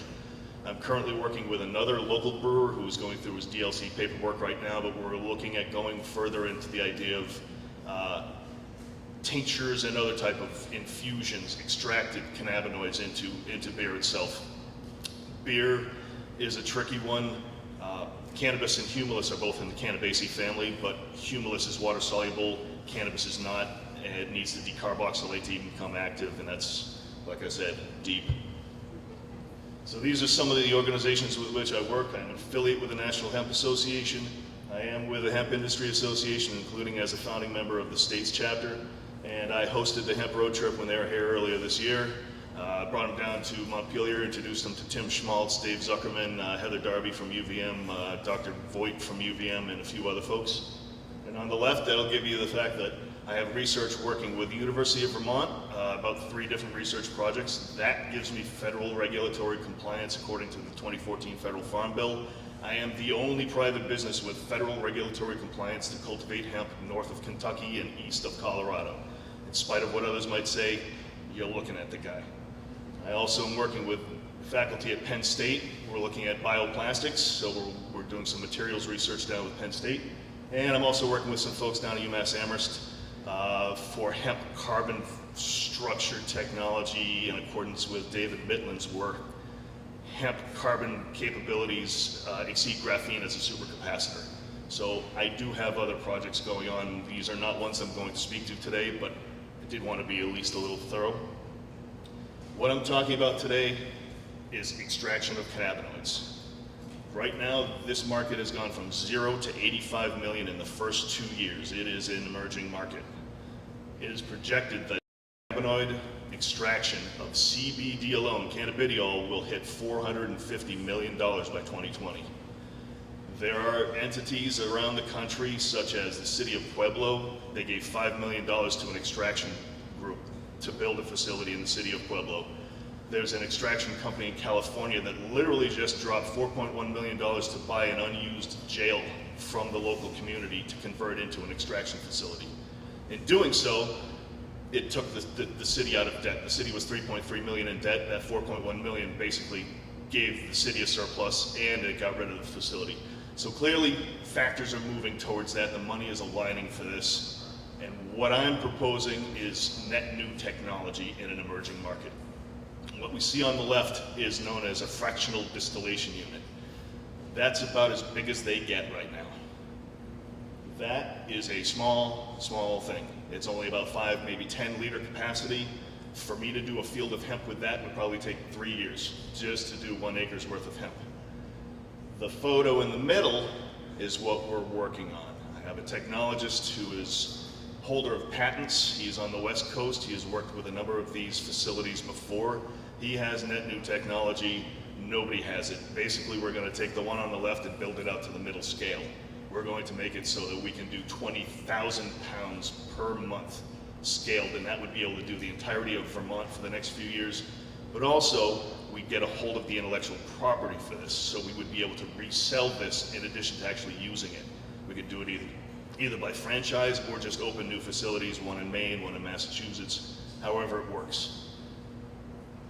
Basically, what we're looking at here is the crop that I have in this year of high CBD hemp would probably pay for this at least once, if not twice over in the first year.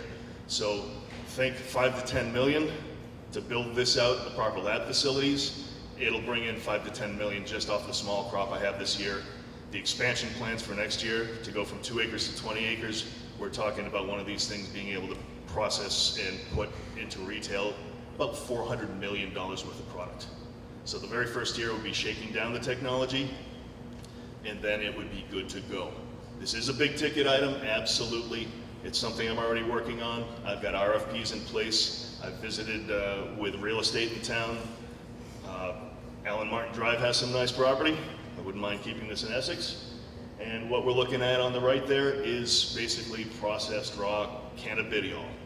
Now, when I say that the market for cannabidiol alone is going to be $450 million by 2020, that does nothing for any of the other cannabinoids. And the difference with this technology versus supercritical extraction, supercritical extraction is what 95% of the industry currently uses, and all it can do is a whole plant. Whatever you put in comes out. Fractional distillation actually allows you to remove the individual molecular compounds. So the fact that I'm entering into I already have a handshake deal, but I'm negotiating a deal with one of the dispensaries in the state, means that I can take my 10,000 pounds of hemp and I can fractionally distill THC out of it, and that would be 10,000 pounds of hemp, which is 0.3%, comes out to around 15 gallons of pharmaceutical grade pure THC, and I already have somewhere I can ditch it off to in the dispensaries. So that I can actually remove THC, makes it clean, and that with supercritical, you're pulling a hemp that may or may not be a hot crop. If it's over 0.3%, it should never hit the retail market. So if you're using supercritical, you have no control over the THC content. Fractional, you can remove all of the THC. You can remove all of the cannabidiol. You can remove any of the cannabinoids, terpenes, flavonoids into pharmaceutical grade pure form like that. And then, if you want to mix and match and put a different product, this amount of CBD, this amount of CBG, any of these things, you're basically pharmacy grade. You're an ad hoc pharmacy. There are no rules and regulations over this at the moment. I do not expect any evolution of it. The 9th District Court allowed for the extraction of cannabinoids from hemp. I have a copy of that testimony, and I've worked with the attorney, Joe Sandler, down in Washington, D.C., who actually pulled off that win. So, yeah. You're beyond 7. I'm beyond 7. All right, well, there's my gratuitous closing shot.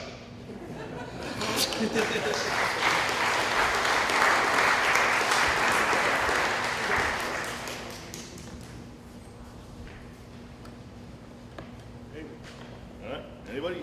Questions? I'm an old class member from the high school, so maybe I missed the point. What are you selling? How much does it cost to make, and how much are you going to sell? We are going to effectively take the high CBD hemp being grown on organic properties in the state of Vermont right now. We're going to extract all the cannabinoids from it and put that into the market, whether as straight product for resale or infuse it into something like maple syrup or into beer Cannabidiol is actually protected by a U.S. patent held by the United States federal government as a neuroprotectant, and it's being found to address many, many different physical ailments. 88% of the nation's medical school program doesn't even mention the endogenous cannabinoid system, which the human body co-evolved. We have cannabinoid receptors in our body. Our cannabinoid receptors take cannabidiol, cannabigerol, any of the cannabinoids, process them, and it's efficacious. I can't use things like therapeutic or medicinal because the FDA doesn't like us using those. But that market alone is exploding right now. And then when I say $450 million market by 2020, that's just on CBD alone. And this is one of those emerging markets, and now is the time to take advantage of it because it's being done elsewhere in the nation. And we have an opportunity to put the stake in the ground right here in the Northeast and become an extraction and producer of cannabinoids for consumption.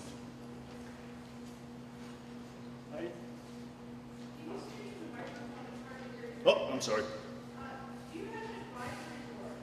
I do. I have, again, an ad hoc advisory board. My wife is an attorney with Keurig. I work with Dave Silberman out of Middlebury in California. He's something of a cannabis attorney.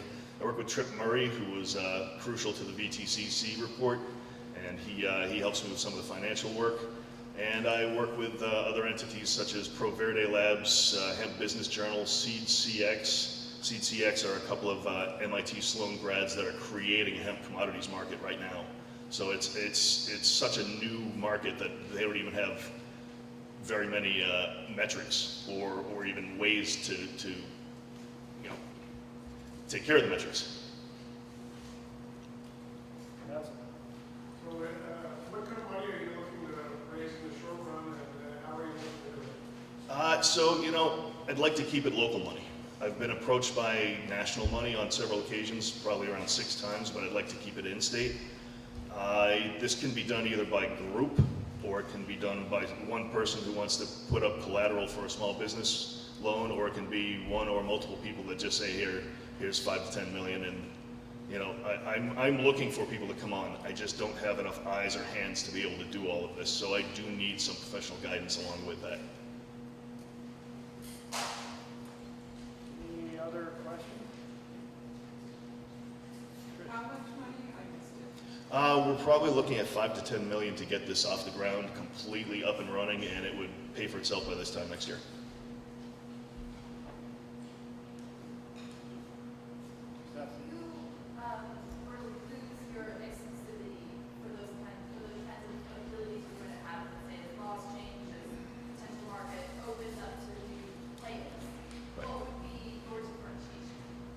My differentiation is that I'm effectively the only one with federal compliance capabilities in the entire Northeastern United States, and that's not going to go away.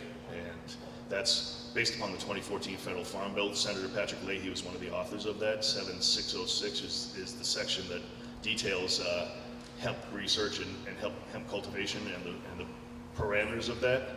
So the worst thing that could possibly happen is rescheduling from Schedule 1 to Schedule 2, but even then that wouldn't touch hemp. So really, the only real risk variable is market fluidity. And this is fractional distillation. This can be retasked to any type of botanical extraction. It's not exclusive to hemp. Its exclusivity is based upon its scale. So it will be net new scale for doing this anywhere in the world. I mean, this is world-breaking emerging technology, and I'm a huge fan of emerging and disruptive technologies. Good, thank you very much. Thank you.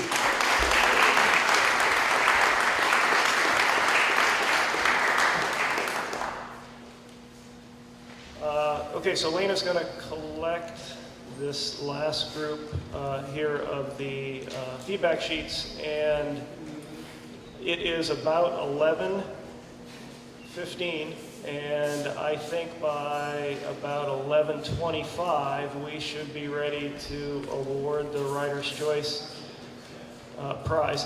For the writers, this is a great time to take a bathroom break and grab some water, and if you have sleeping bags and things that are going to need to go into the sag wagon, this would also be a good time to organize those somewhere in here.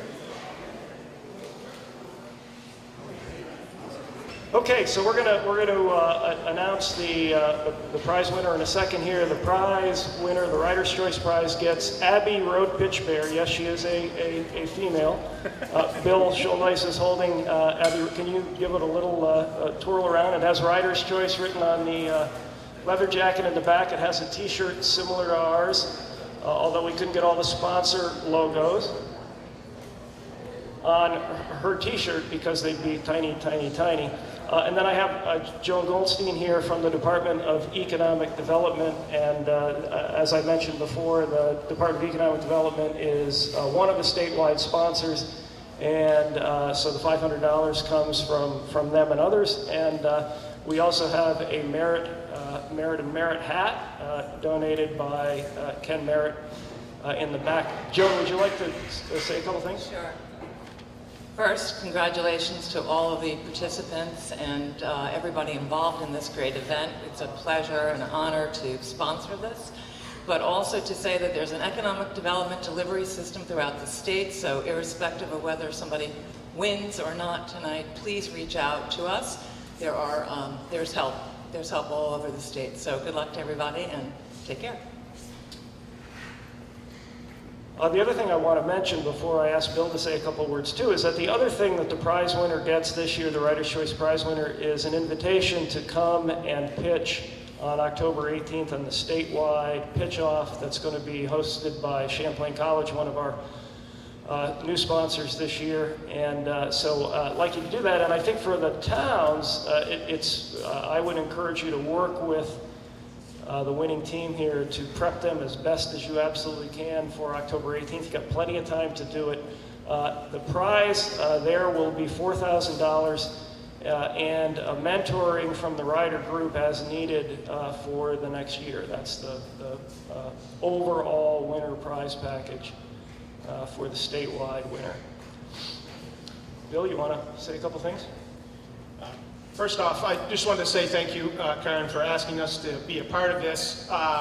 And to all those who are on the ride and those who showed up to participate, but most assuredly the entrepreneurs who are here, which makes Vermont such a great place. You know, it was about 35 years ago that Vermont Teddy Bear was one of those little companies on Church Street selling bears one at a time. And we're proud to say now that during the holiday season, we employ over 1,000 people. 160 core jobs, and we do just shy of $50 million a year. So it is real, it can happen.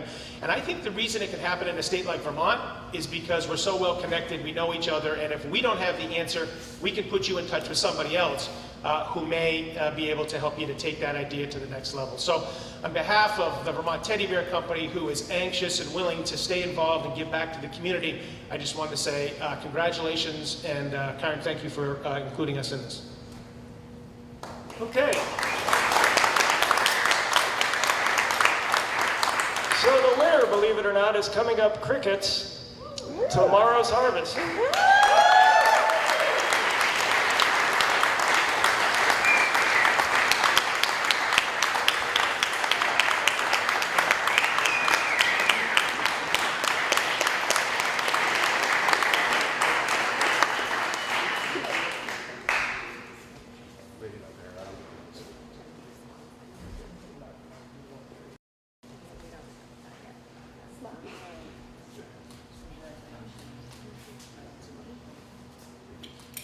Can we get a photo?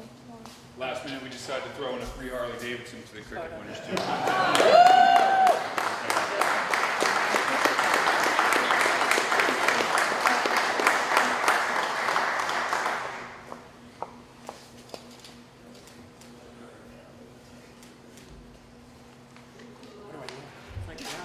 Is that too bright? We don't do big checks here, but we have real checks, which is more important. Thank you.